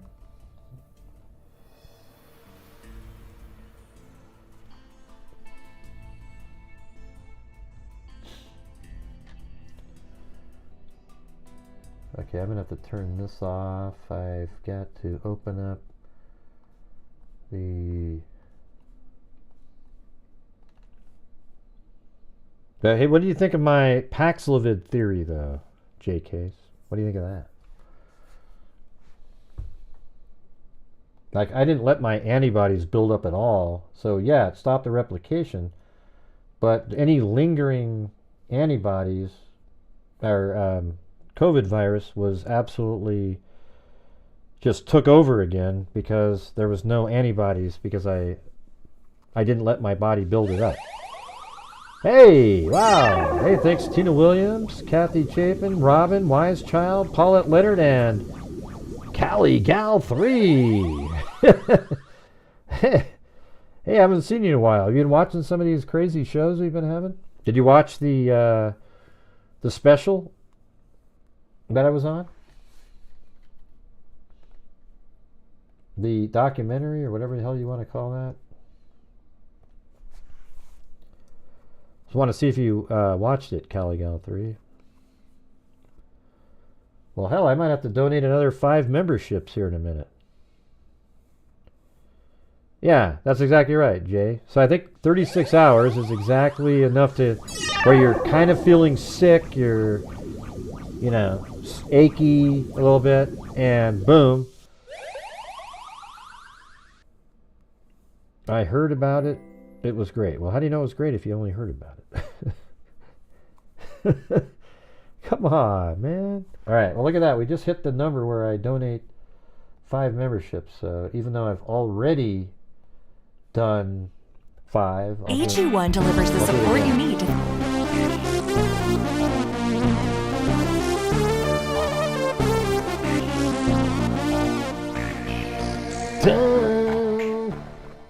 Start dancing, great.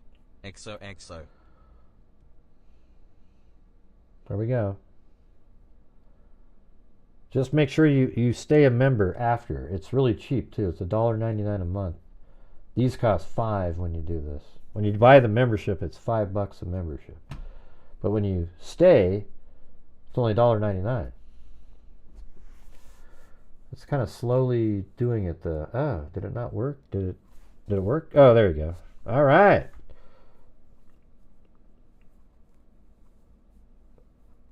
Man, you guys are awesome. Thank you so much. Here we go. 5 memberships. So we got to Buttercup, Christy Girl, Skeet, Rosie Girl, Ray Death Ray.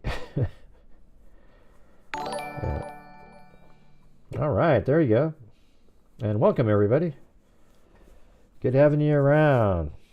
And yes, on a nightly basis, we try to raise funds in here to help support the channel, but also we make a huge difference at the end of each month. So if you see me actively trying to get to goals and so forth, that's what we're doing. All right. If you one meal, you get gray for a month. What? File, export audio, browse, working on 18. Yeah, so there's one other part I had to record here. It's a 1 sentence, so got to do that. Just a second. New. Well, let me. Murders. If so, I'll put it in here where it's supposed to be. And it is going to be.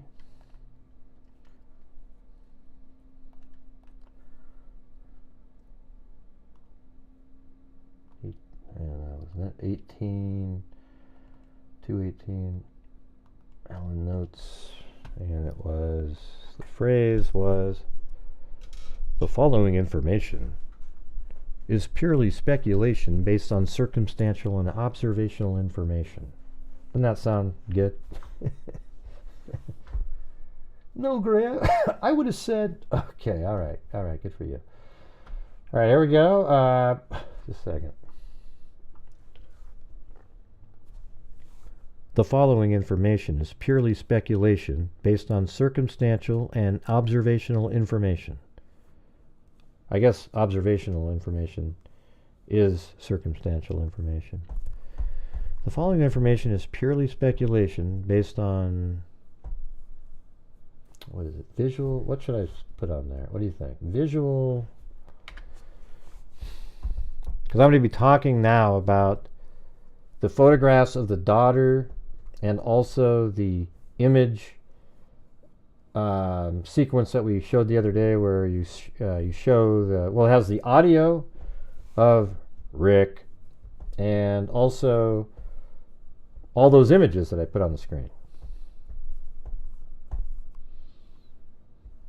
But it's speculation based on,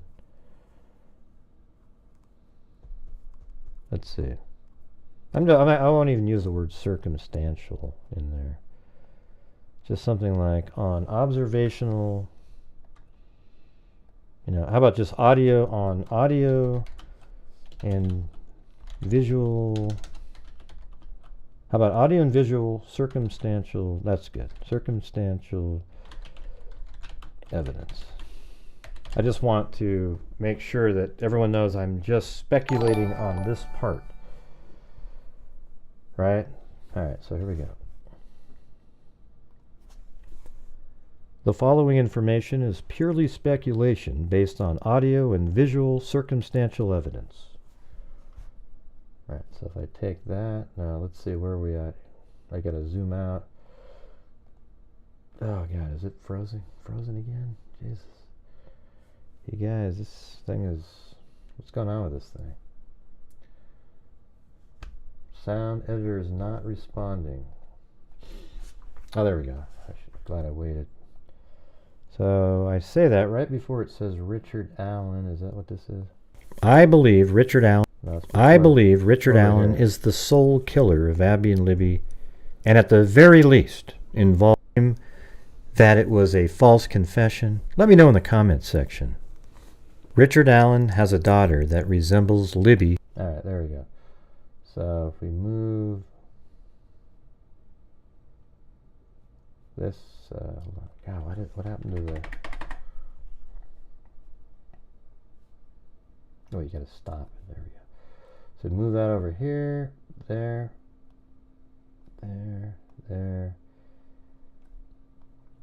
here, and then move this. Can I do that? Put it right there. Yeah, there we go. And slide that over.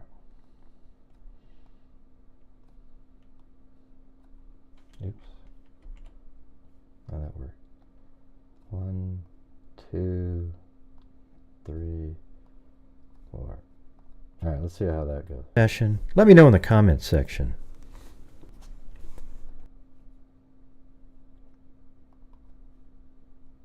Let me get rid of that little extra sound that was in there. Put that back over. Let me get rid of some of that.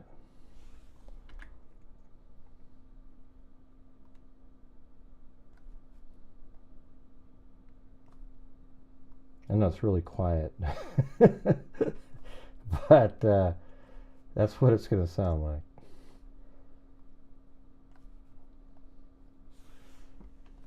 Oh, God, again. Jesus.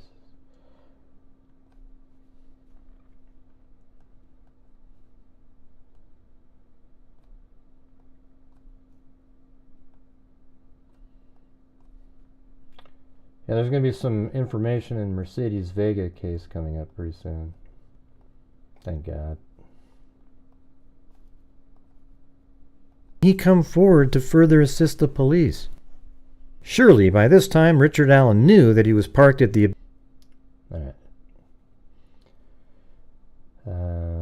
Export, audio, browse. There it is, narration. Export. Yeah. Alright, so once we have this, should I play it all the way through? It's only 14 minutes long. And then after that, start throwing in some images, etc. So here we go. Here's the narration.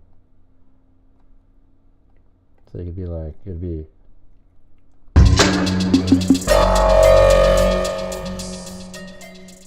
Oh yeah, you know, I need to put let's put the music in there with it though. You guys like which one of these did you guys like the best? Was it the Dark Times or was it the Lost Times? You guys like Dark Time, I think. Right? Like, I think it was this one coming up, not the one you're listening to.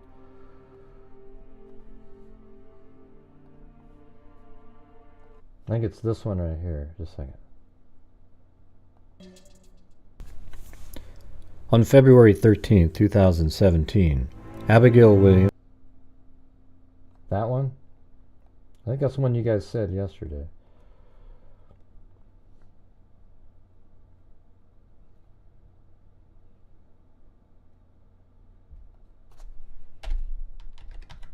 Alright, let's see. Abigail Williams and Liberty German lost their lives to a psychopath. The following day, their bodies were found around noon. That one. Do you guys like that one?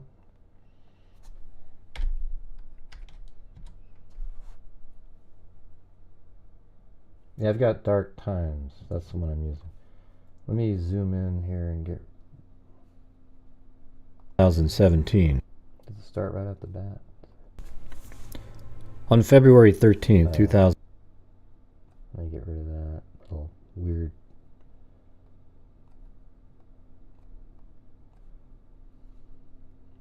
On February 13th, 2017, Abigail Williams and Liberty German lost their lives to a psychopath. The following day, their bodies were found around. Hold on. Let me put the rest of the audio in so we don't have to pause it.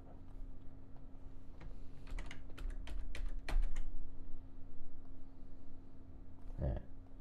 There we go. Just listen.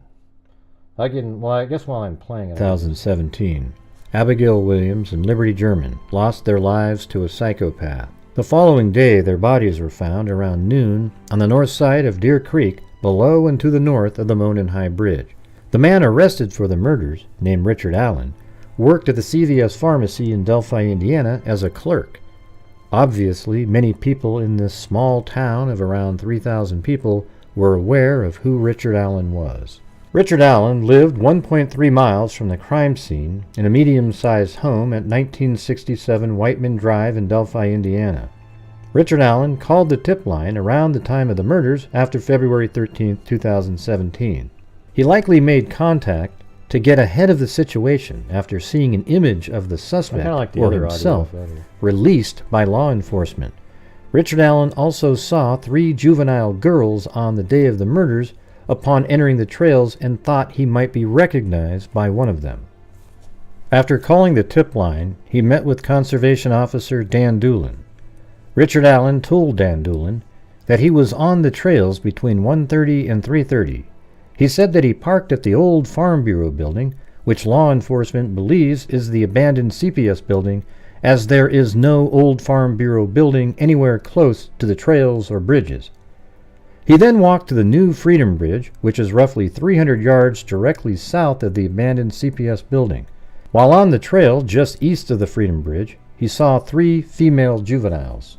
The 3 girls at Richard Allen Pass were previously at the start of the Monon High Bridge at 12:43 p.m., which is 2/3 of a mile from the Freedom Bridge. This time is proven by a digital timestamp on an image that one of the girls took using their cell phone. At 1:26 p.m., the 3 girls, after walking back towards the Freedom Bridge, stopped at a bench nearing the Freedom Bridge.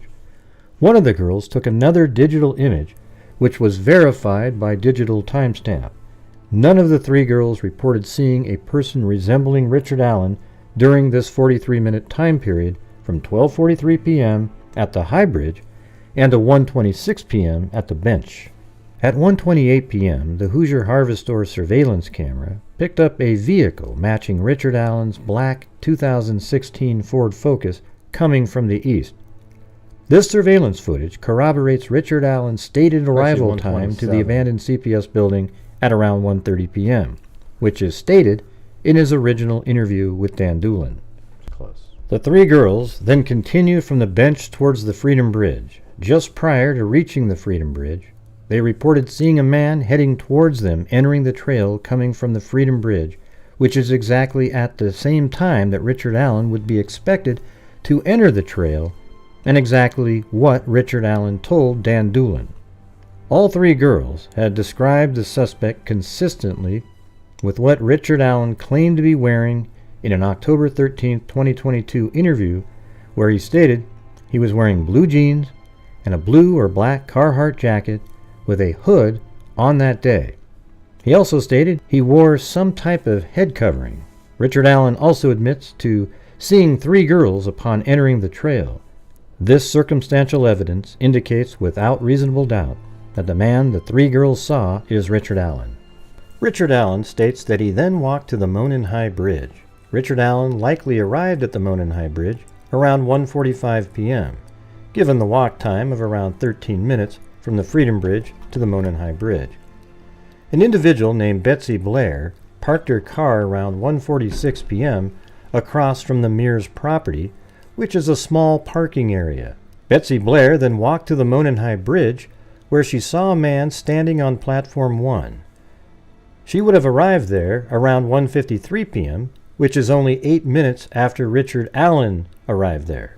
Betsy Blair described this person as wearing clothing matching what Richard Allen described he was wearing in the October 13, 2022 police interview, and also matched the suspect filmed on Libby's phone less than 20 minutes later.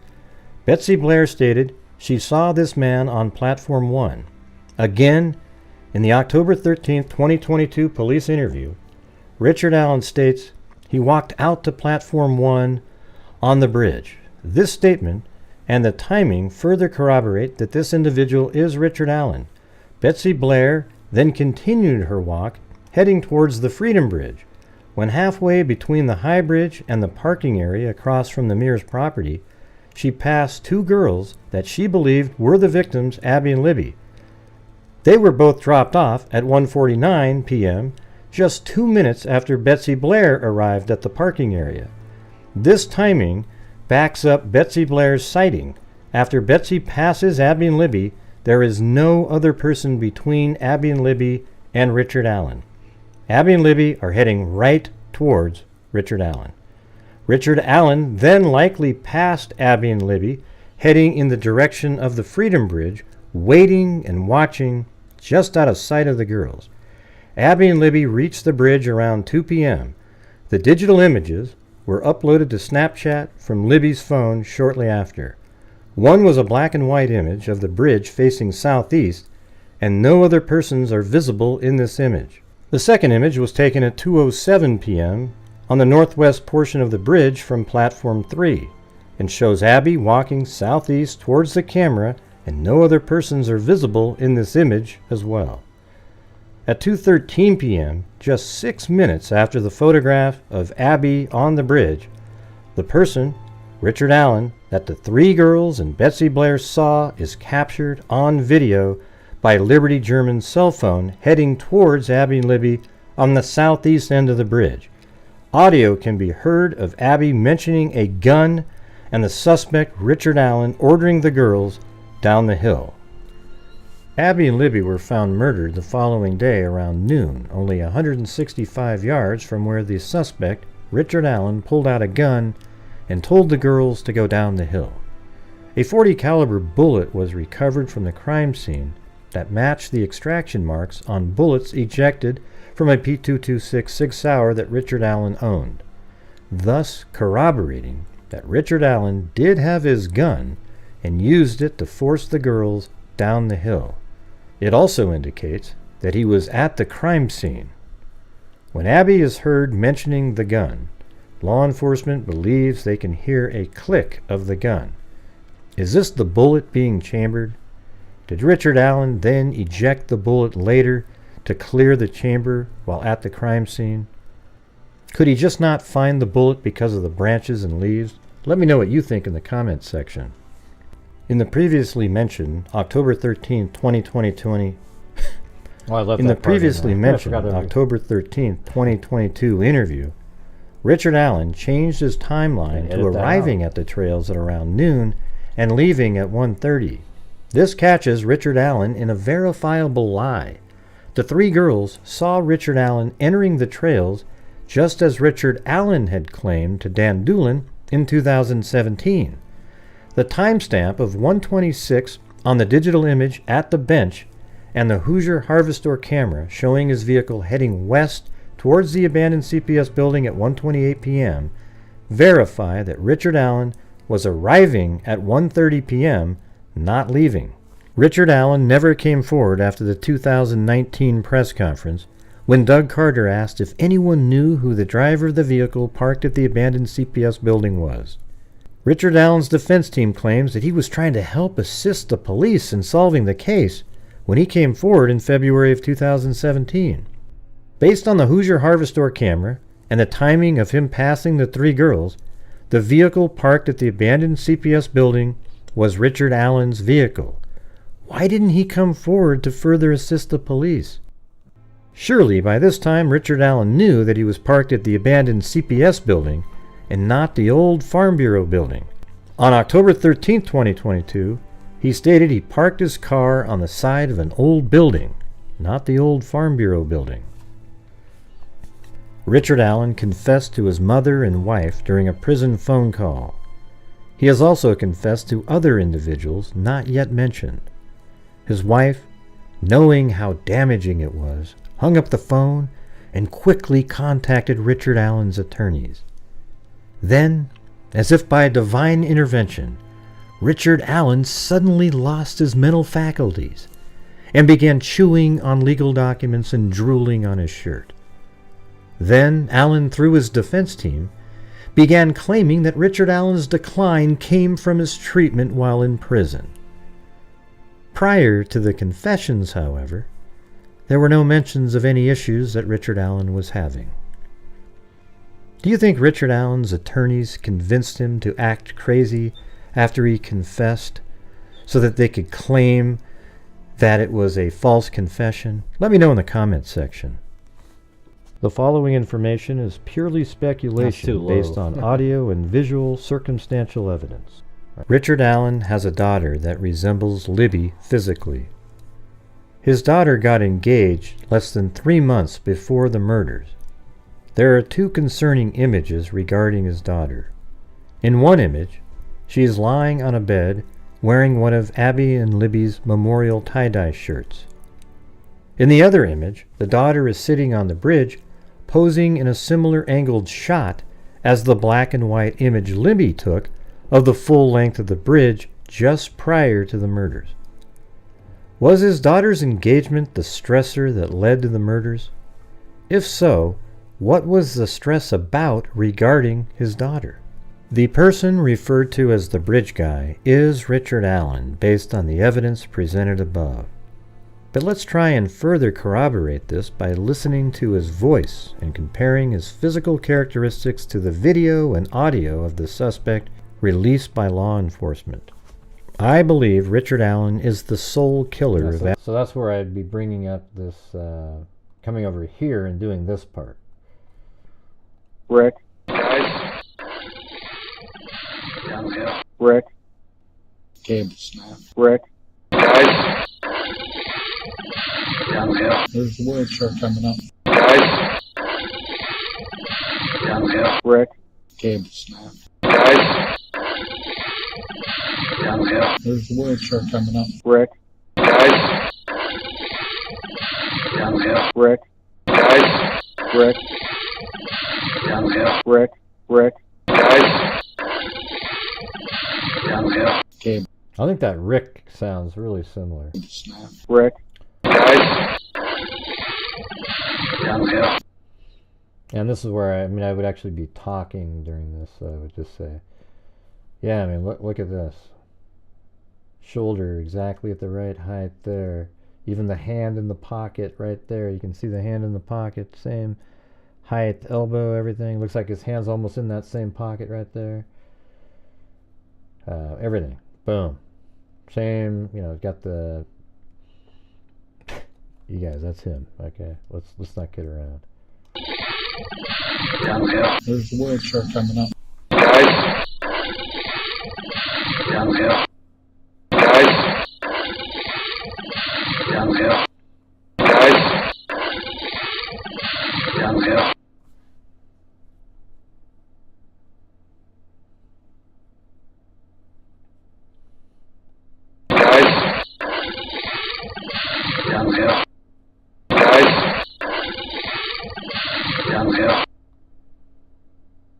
Oh, this is him playing pool there. That's where I got those still frames from.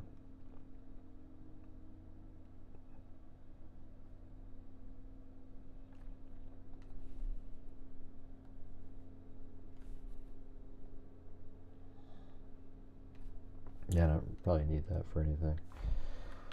But anyway, so you got that part, and then it goes back to the last segment. A second. But let's try and further corroborate this by listening to his voice and comparing his physical characteristics to the video and audio of the suspect released by law enforcement. And here's the last part. I believe Richard Allen is the sole killer of Abby and Libby, and at the very least, involved in the murders.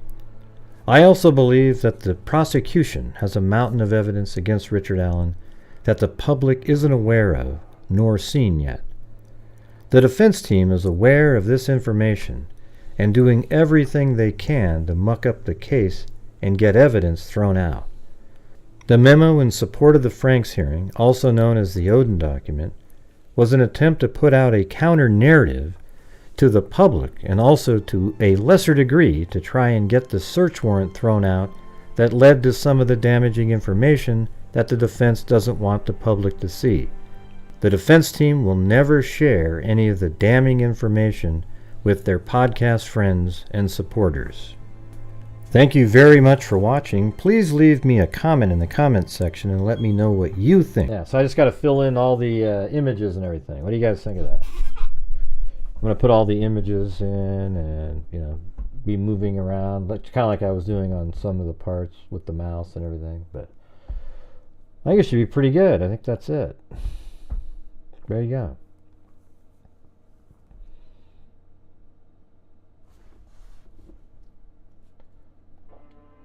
What's that? You think, hold on.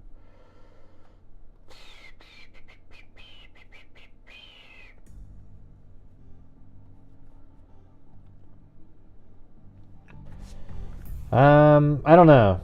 You know, I've always thought that Keegan Kline and everybody, you know, like Keegan Kline, I thought Richard Allen had to have been there because of Keegan Kline.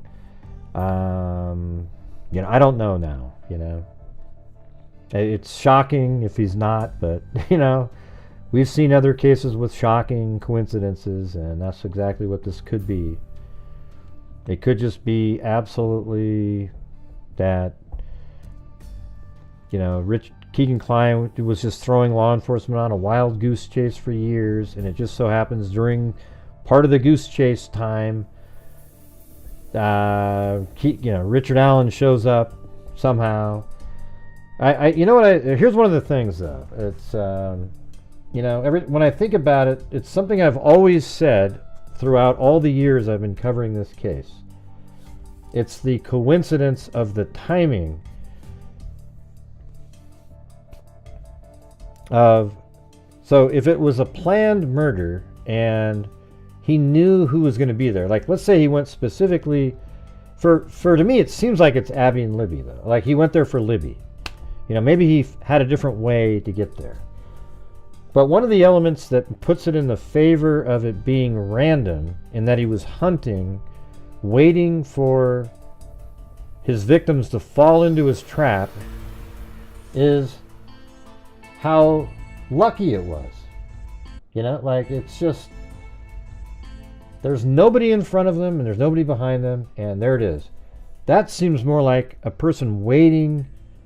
But see, I thought he was there for hours and hours and hours originally. Like I thought he was there from like 1 o'clock, just waiting around. Not hours and hours and hours, but you know, for much more time. This is so rapidly. He gets there, and literally within 15 minutes, he's already got his eyes on the girls, and he hustled to get to the bridge. So it feels like he went there intentionally, for those two girls, or Libby specifically.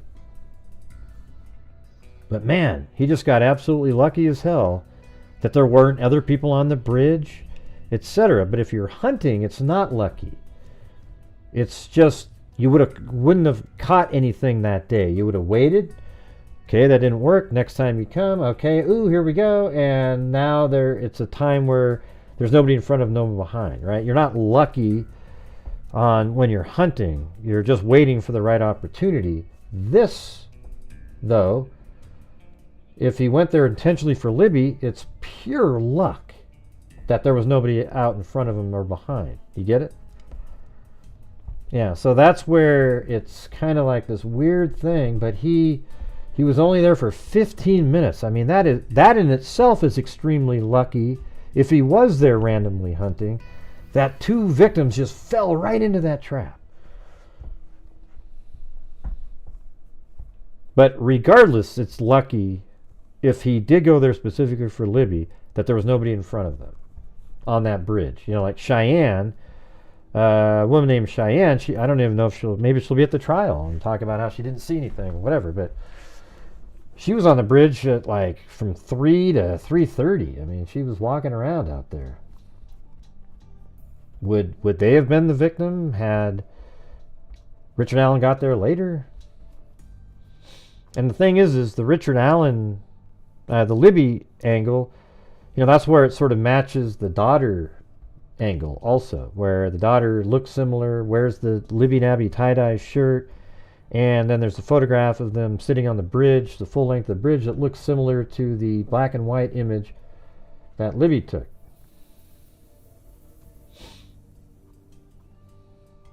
So did that make the audio you were just listening to, did that sound pretty good? I could probably get rid of that word muck up, you know, try to muck up. That's kind of lame. Everything they can to cast doubt on the evidence or something like that. Now, what was that one that I needed to fix? There was an audio portion. It was right around the 8-minute mark. I doubled something up. The timestamp of 1:26 on the digital image at the bench and the Hoosier Harvestor camera showing his vehicle heading west towards the abandoned CPS building at 1:28 p.m. verify that Richard Allen was arriving at 1:30 p.m., not leaving. Richard Allen never came forward after the 2019 press conference when Doug Carter asked if anyone knew who the driver of the vehicle parked at the abandoned CPS. I think it's before that. 2020. There it was, right there. In the previously mentioned October. So that's probably like 7:20, right around. Let's just listen from here. That matched the extraction marks on bullets ejected from a P226 Sig Sauer that Richard Allen owned, thus corroborating that Richard Allen did have his gun and used it to force the girls down the hill. It also indicates that he was at the crime scene. When Abby is heard... What documentary are you talking about, Jamie?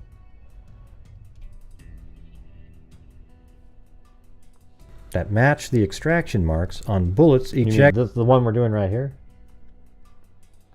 That matched the extraction marks on bullets ejected from a P226 Sig Sauer that Richard Allen owned, thus corroborating that Richard Allen did have his gun and used it to force the girls down the hill.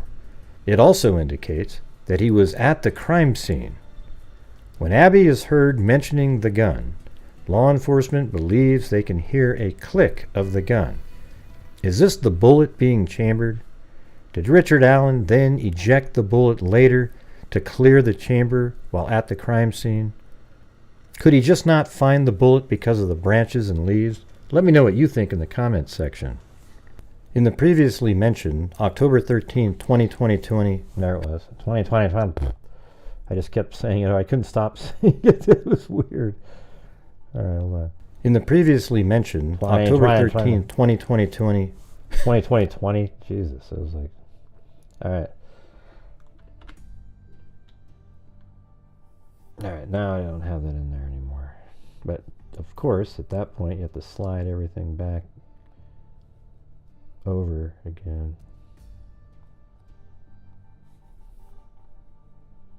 Man, this is crazy. It just keeps, like, freezing up on me. 20, 20, 20, 20, 20, 20, 20.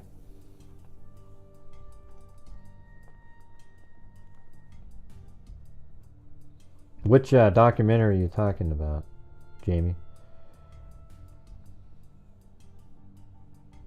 I'm not sure what Barbara McDonald's doing. I think she needs to quickly try to pivot to Richard Allen.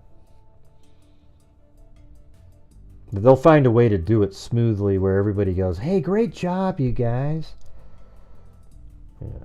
It's just, she does need to do that, though, because it's not going to be... Ron Logan is...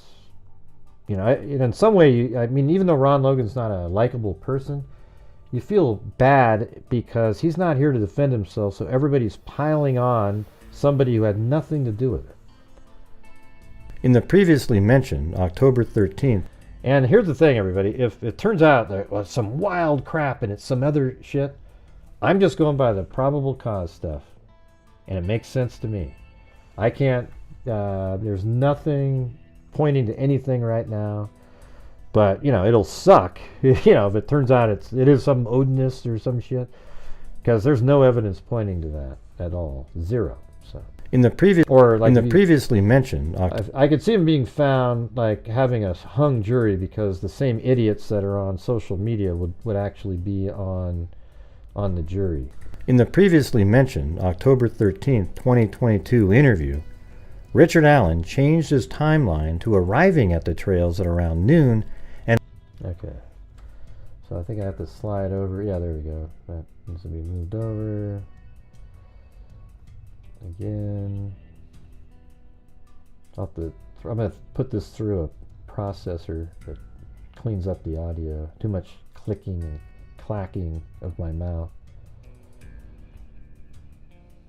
You have to eat apples. You know, you can eat apple or apple juice or something, and it gets rid of that.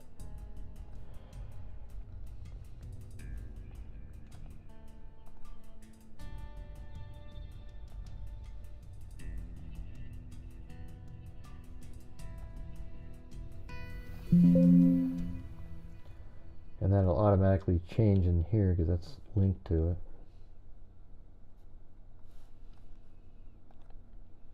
Oh wait, I was going to change something else, wasn't I?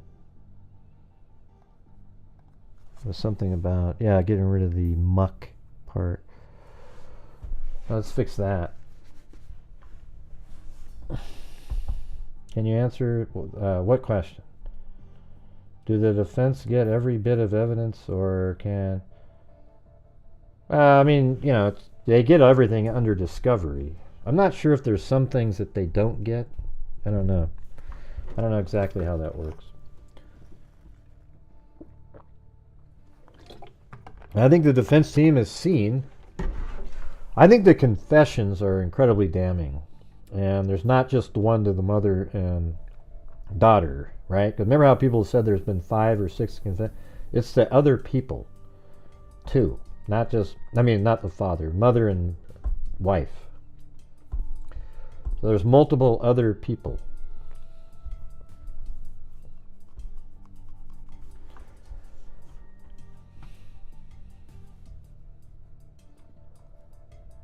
All right, let me try to do. How come I'm so quiet though? Hello, hello, hello.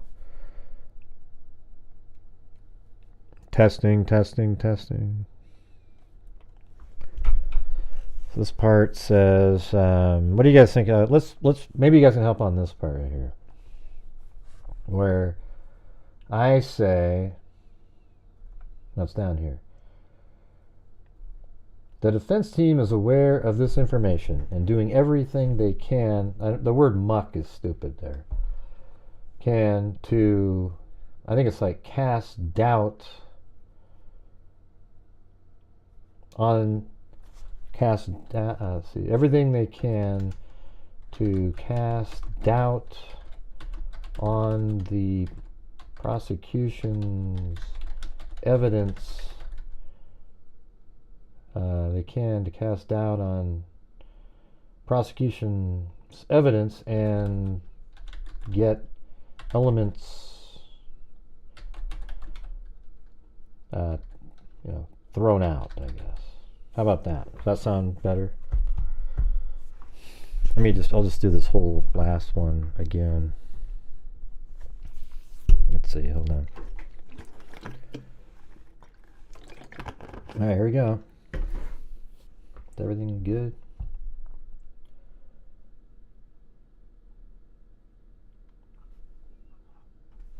Not sure. Alright. I believe Richard Allen is the sole killer of Abby and Libby, and at the very least involved in the murders. I also believe that the prosecution has a mountain of evidence against Richard Allen that the public isn't aware of, nor have they seen yet. The defense team is aware of this information and doing everything they can to cast doubt on the prosecution's evidence and get elements thrown out. The memo in support of the Franks hearing, also known as the Odin document, was an attempt to put a counter-narrative out to the public and also to a lesser degree to try and get the search warrant thrown out, and that led to some of the damaging... Okay, I have to do that part again. The memo in support of the Franks hearing, also known as the Odin document, was an attempt to put a counter-narrative out to the public and also to a lesser degree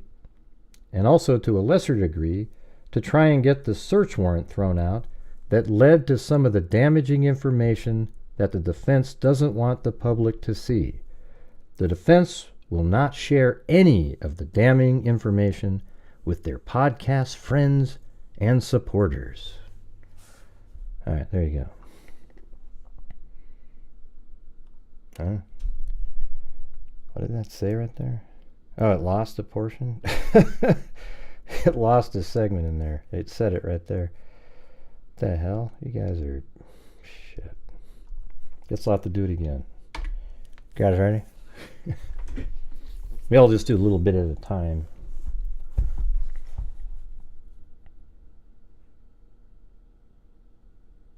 Alright, that's not a wrap. I believe Richard Allen is the sole killer of Abby and Libby, and at the very least, involved in the murders. I also believe that the prosecution has a mountain of evidence against Richard Allen that the public isn't aware of, isn't aware of. You can't do it like that. You have to do. I also believe that the prosecution has a mountain of evidence against Richard Allen that the public isn't aware of, nor seen at this time. The defense team is aware of this information and doing everything they can to cast doubt on the prosecution's evidence and get elements thrown out. The memo in support of the Franks hearing, also known as the Odin document, was an attempt to put a counter-narrative out to the public and also to a lesser degree to try and get the search warrant thrown out that led to some of the damaging information that the defense doesn't want the public to see. The defense will not share any of the damning information with their podcast buddies and friends. Let's see, maybe that last part again. The defense will not share any of the damning information with their podcast friends and supporters.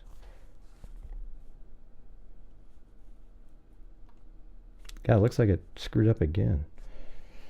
What the hell's going on over here? It's crazy. I wonder if it's the streaming and... Okay, that's great. Okay, great, Cindy. Thanks for your... I don't know, it's like frozen up right there. So yeah, it's like just got a clock on it. I have no idea what it's doing there. I wonder if it's... I'd like to know where the cache is for that.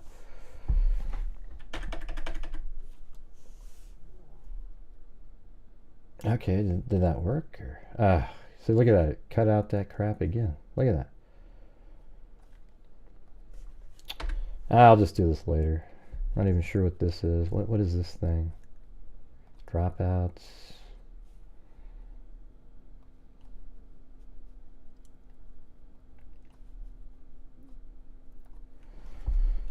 Yeah, I think there might be just, I'm not sure. There was one of my drives was kind of full. I'm wondering if the cache for this is there and it's not a lot of space in there. Let's see. Preferences.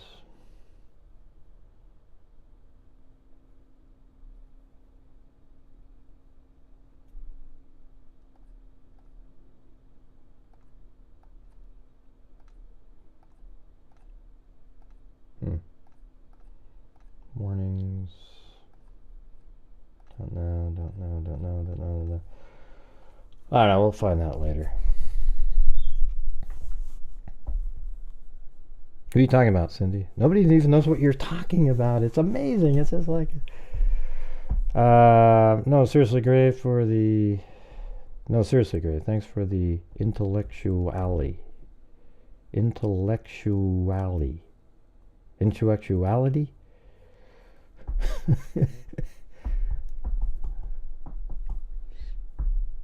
2 hours and 51 minutes. Nobody knows what you're saying, Cindy. Can we get Gray's understudy in here, please? Does anybody know what that means? Anybody? Anybody at all? Ding, ding, ding, ding, ding, ding, ding, ding. So anyway, hey, did you hear that, Amy Celeste? The whole audio for that? What did you think? I mean, it just... I mean, if you were just looking at it like this, if I was the prosecutor in this case, I would prove each point one after another. I would go like this. The information after you've already established. So here's what you'd start off as, is Richard Allen told, just go like this. Richard Allen told Dan Doolin that he was there from 1:30 to 3:30. Don't let it fool you when he changes it to 12:30 to 1:30. He is lying to you. He got there at 1:30 and described how the three girls saw him and his vehicle drove by here at 1:27, and he admits that when he got out of his car, he walked to the Freedom Bridge. And then he saw three girls. And so right when he gets here, he sees these three girls, and you lock in this spot right here. You lock it in. You get the jury to absolutely agree that Richard Allen is this person right here, okay? Yeah, we know that, Tanya, but they're going to go with the whole, it's going to have to be in order here. And so his confessions will be less likely a false confession if you get all this stuff in there. So you get them locked in right here, right? And then you say, how long does it take to walk from here to here? And it actually says 15 minutes on Google Maps, right? But it, let's just say 13 minutes. But he parks his car at 1:29. 1:27 he drives by here. Maybe he gets here at 1:28, gets out of his car 1:29ish. Takes like 3 or 4 minutes to walk from here to here. Passes these girls at like 1:33 or so. You add 14 minutes to that. You're over here at 1:47, just like he said. He said he walked right to the Freedom Bridge. And he's over here. And Betsy Blair, however, she got here at 1:47. And then just 6 minutes later behind him, 6 to 8 minutes, some of it you have to just kind of, she sees him standing on platform 1. So I think at this point, even though she describes him differently from 50 feet away, this right here, it's not reasonable to believe that this isn't Richard Allen. He said he was on platform 1, and Betsy Blair saw him on platform 1, and he was wearing exactly the clothing that Betsy Blair described him wearing, and he described himself wearing. So that means this is Richard Allen standing on platform 1. So he's standing there, and then Betsy Blair moves this direction and passes Abby and Libby, who are then walking this way. The next person they're going to see is Richard Allen. Betsy Blair, so look at it like this. Betsy Blair walks this whole rest of the way to the Freedom Bridge and back, and gets over here at 2:27 and does not see, she gets here at like 2:13 actually, and does not see Richard Allen, right? So that means this whole Richard Allen did not go anywhere around in this area during that time, because Betsy Blair walked like this, went over here, turned around, came back, and then at 2:13 she got in her car again, but never saw Richard Allen. That means Richard Allen was somewhere in this area at the very least. Okay? However, we know that at this point, the girls were going to run into him. So he likely walked back to like right here, watched the girls, and when they got over here, then he made his move. And then at 2:13, which is 7 minutes after the photograph that Libby took on the bridge of Abby, he's right there wearing exactly the same clothing that he said he was wearing.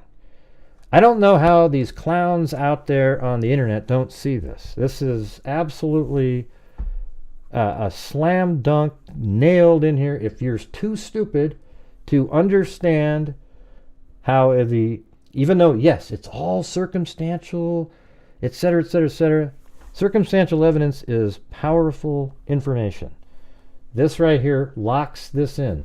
So now you have to believe, if this is him here, and Betsy Blair did not see, I think I need to add that in there, did not see anybody walking in this whole area the whole time. So that means from about 1:53 or 5 or whatever time it was from right here, when she's walking here and back, she didn't see the guy in the blue coat, the light blue jeans, the hat, etc. So that means he's in this area still. Well, doesn't that make sense then that it's the same guy that was standing on platform 1, because the same guy that was on platform 1 wearing exactly the same clothing with the light blue jeans, the dark blue jacket, and some sort of head covering and a hoodie behind him is also seen on this end of the bridge just 7 minutes after Libby took the picture. I don't care about Sarah Carbaugh and the muddy and bloody comment over here. It doesn't make any difference at all, because all we really need to know is it Richard Allen standing right here when he told the girls to go down the hill, and that means he is responsible for abducting them, leading to their deaths. Who cares about the Sarah Carbaugh? And then you go over here and you say, this is the guy on the bridge. And this is what Richard Allen looks like. Is this face here consistent with this face? And this face, all these faces, does it look like that could be him? Is it consistent? Sure. Then you look at this one right here. Look at the body shape of, that's Richard Allen. Absolutely consistent with him, with the shorter legs, the longer torso, etc. Then you listen to his voice message. Rick, guys. Rick, guys. Man, those sound exactly the same. Boom. All right. Hey, everybody. This is Richard Allen. Okay? If you can give me a good explanation of how it's not, let me know, but you can't find one. Thank you very much for watching. And as I always say, everybody, I'm just kidding, but but you got to admit, man, that is just, right? I mean, that whole thing that I just did right there. I think I might even just take that and make a video out of that. I mean, that was like, you know what I'm saying? If Gray cannot complete the narration of the video, you will have to step up. No, I can definitely step it up. It's just the software's broken, Cindy. You seem to not be aware. It froze. Yeah, it won't tell us anything. His phone data likely doesn't even, it's not even on Defense Diaries. That's kind of a just cliche to talk about his cell phone. And if here's what we will know. If he's telling us the truth that he was checking his stock symbols, we talked about this a while back, then his phone would be pinging at the bridge during right around like 1:55-ish. So that'll show his phone will ping somewhere at the bridge at that time. Because he said, oh yeah, no, I was checking my, I was looking at my stock ticker. But then later he said he was looking at fish. So I'm not sure why he changed it to that. But I think he'd be an idiot if he had his phone on while he was at the bridge. I don't think that's going to be a helpful thing. As a matter of fact, I don't think any of us have heard anything so far about cell phone ping information. Yeah, so anyways, I mean, anything's possible, I guess. If you had a burner, maybe they figured out what that was, etc.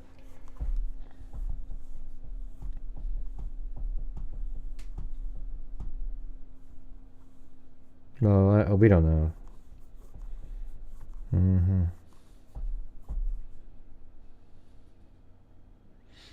Yeah, maybe I will just take that clip that I just did. Make it like a 5-minute video. Maybe I should try it one more time. Maybe try to do it better. Nah, that was pretty good.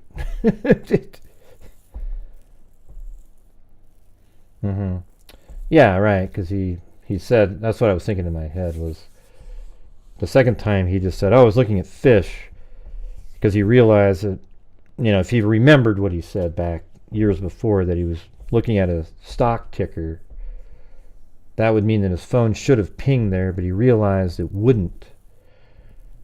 And thus it would seem like he was being nefarious by turning his phone off. So later he just said, oh yeah, I was just looking at fish.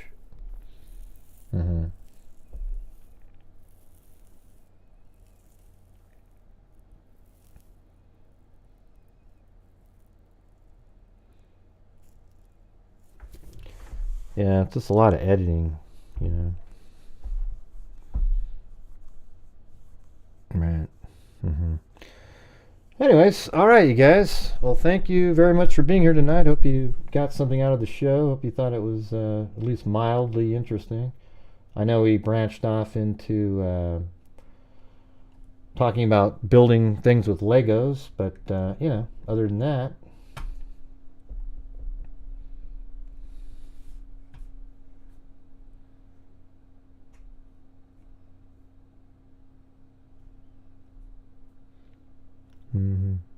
thanks. Man, that really dwindled down. I figured we'd still have 300 or 400, 400 people watching, but only got 294 right at the end.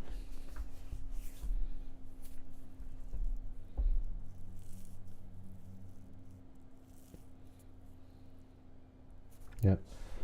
All right, so here we go. Thank you to Michelle H. 7 months you've been here. Thank you. Great car. Wait. Great. Oh, yeah. I think it's great CARN for you. I think it's a cancer RN for you. J. Sarah Books, Tawny Lee, Amanda Hausauer, Wise Child, Buttercup 203, Ron Logan is not your bish, Patricia Galindo, Dawn, Ron Logan is not your bish again, Annabelle Stealth, Danielle, Michelle, Cheated No More, Kathy Chapin with a cat eye. She did 2 of those. Thank you. Then I gifted 5 memberships. Kubi gifted a membership. Kathy Friedenmaker gifted a membership. Dana, 1972. Robin again. Kathy Chapin. Again, wow. Thanks, Kathy Chapin. Robin, Wise Child, Tina Williams, Paulette Leonard, and then Callie Gal 3 popped in here. She said, start dancing gray. And then I gifted another 5 memberships. So we got 12 total new members, but 10 were gifted one. Belle S. and Annabelle Stealth, 14 months, and Belle S. was 18 months. Had been here. So thank you guys. I appreciate it. Thanks for helping to reach the goal. And we got to the number for the 5 free memberships, even though I'd given out 5 before that. We now have 10 new freaks out there.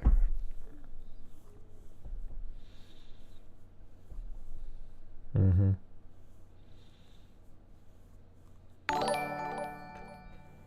thanks, Lisa Mouse. Look at that. 29 months. You've been here longer than that, Lisa. Come on. I would think it would be more like 57. I mean, it's... Time flies, you know what I mean?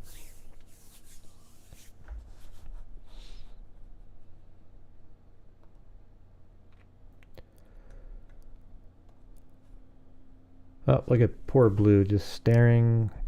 Oh yeah, I don't have my hat on, you guys. I know. Look at it. And it's real hair. Look, it literally, you know. It looks like that canned hairspray they used to have back in the day, though.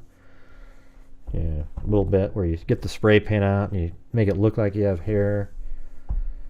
By the way, the dumbest idea in the history of mankind, you know. I mean, imagine a bald-headed person just spray painting a helmet on their head and telling people, yep, that's hair, everybody.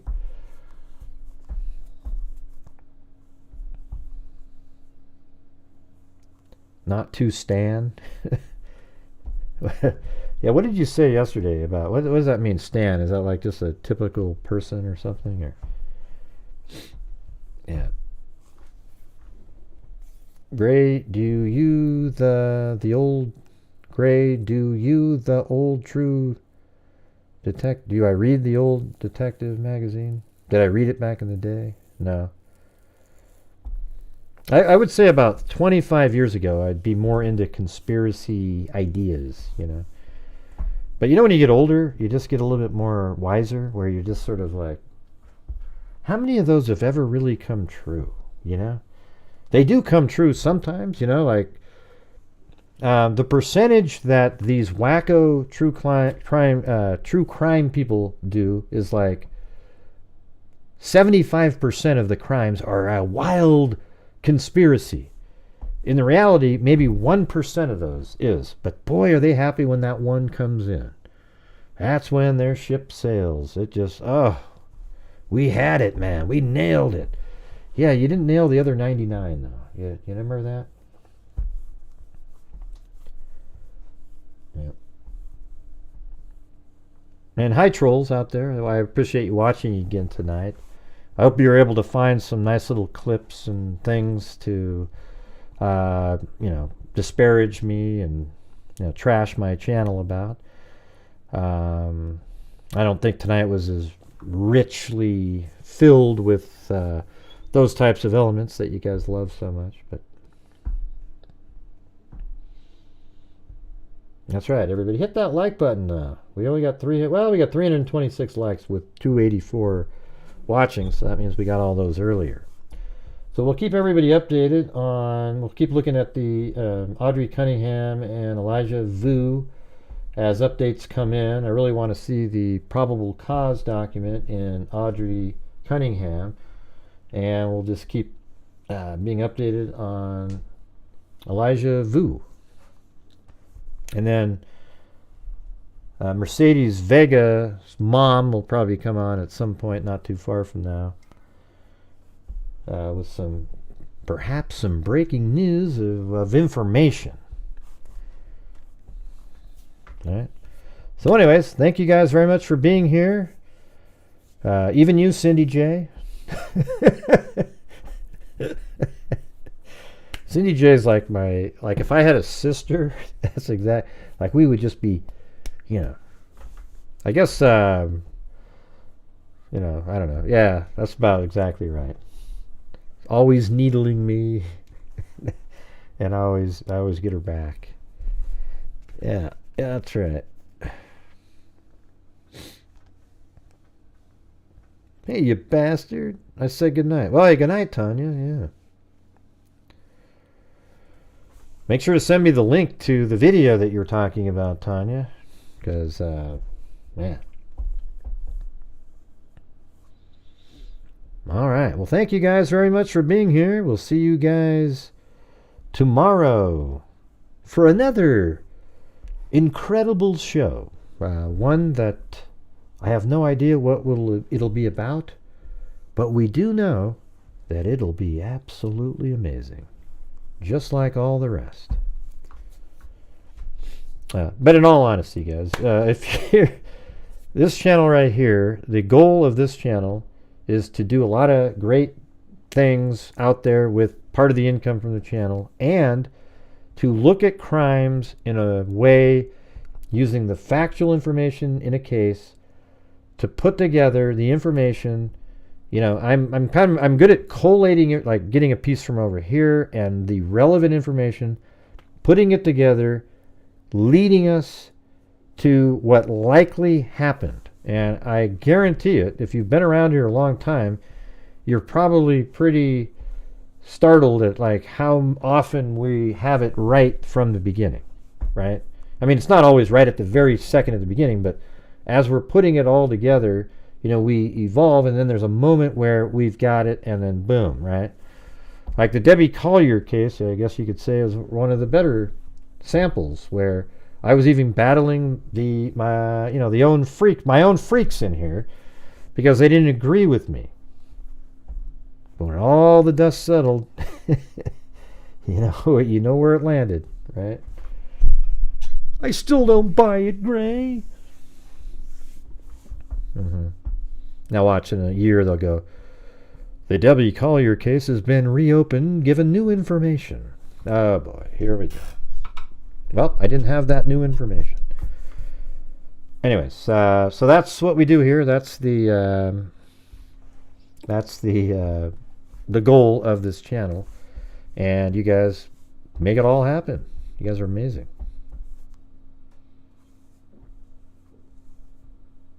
A catfish nutter? I don't even know what that means. All right, thanks everybody. We'll see you guys tomorrow. And as I always say, until next time, I don't have the hat to bill to go off of tonight. Be safe out there. And a 1 and a 2 and a 3 and a 4. And a 5 and a 6 and a... Hey, look at that's Lori, Gray. I know, she's on every night. That's Lori. Lori Daybell. I've seen one person. I know, Jesus.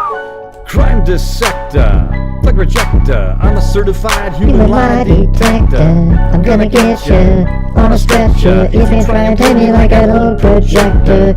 Crime sector is my nectar. Professor Gray is gonna give another lecture. Crime collector, freak connector, and I'm always gonna be a pop protector, fool reflector, interceptor.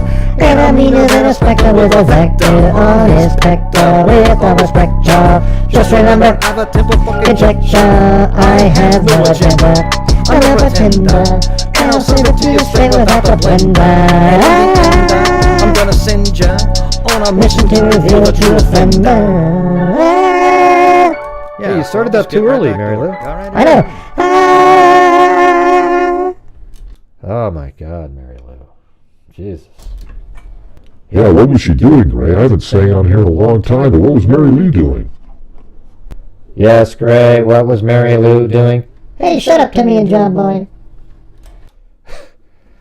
Wow, Mary Lou, you're just not all there. What do you mean, Gray? Oh, God, Gray, you're so mean. You're so mean to me, Gray. Are you okay, Mary Lou?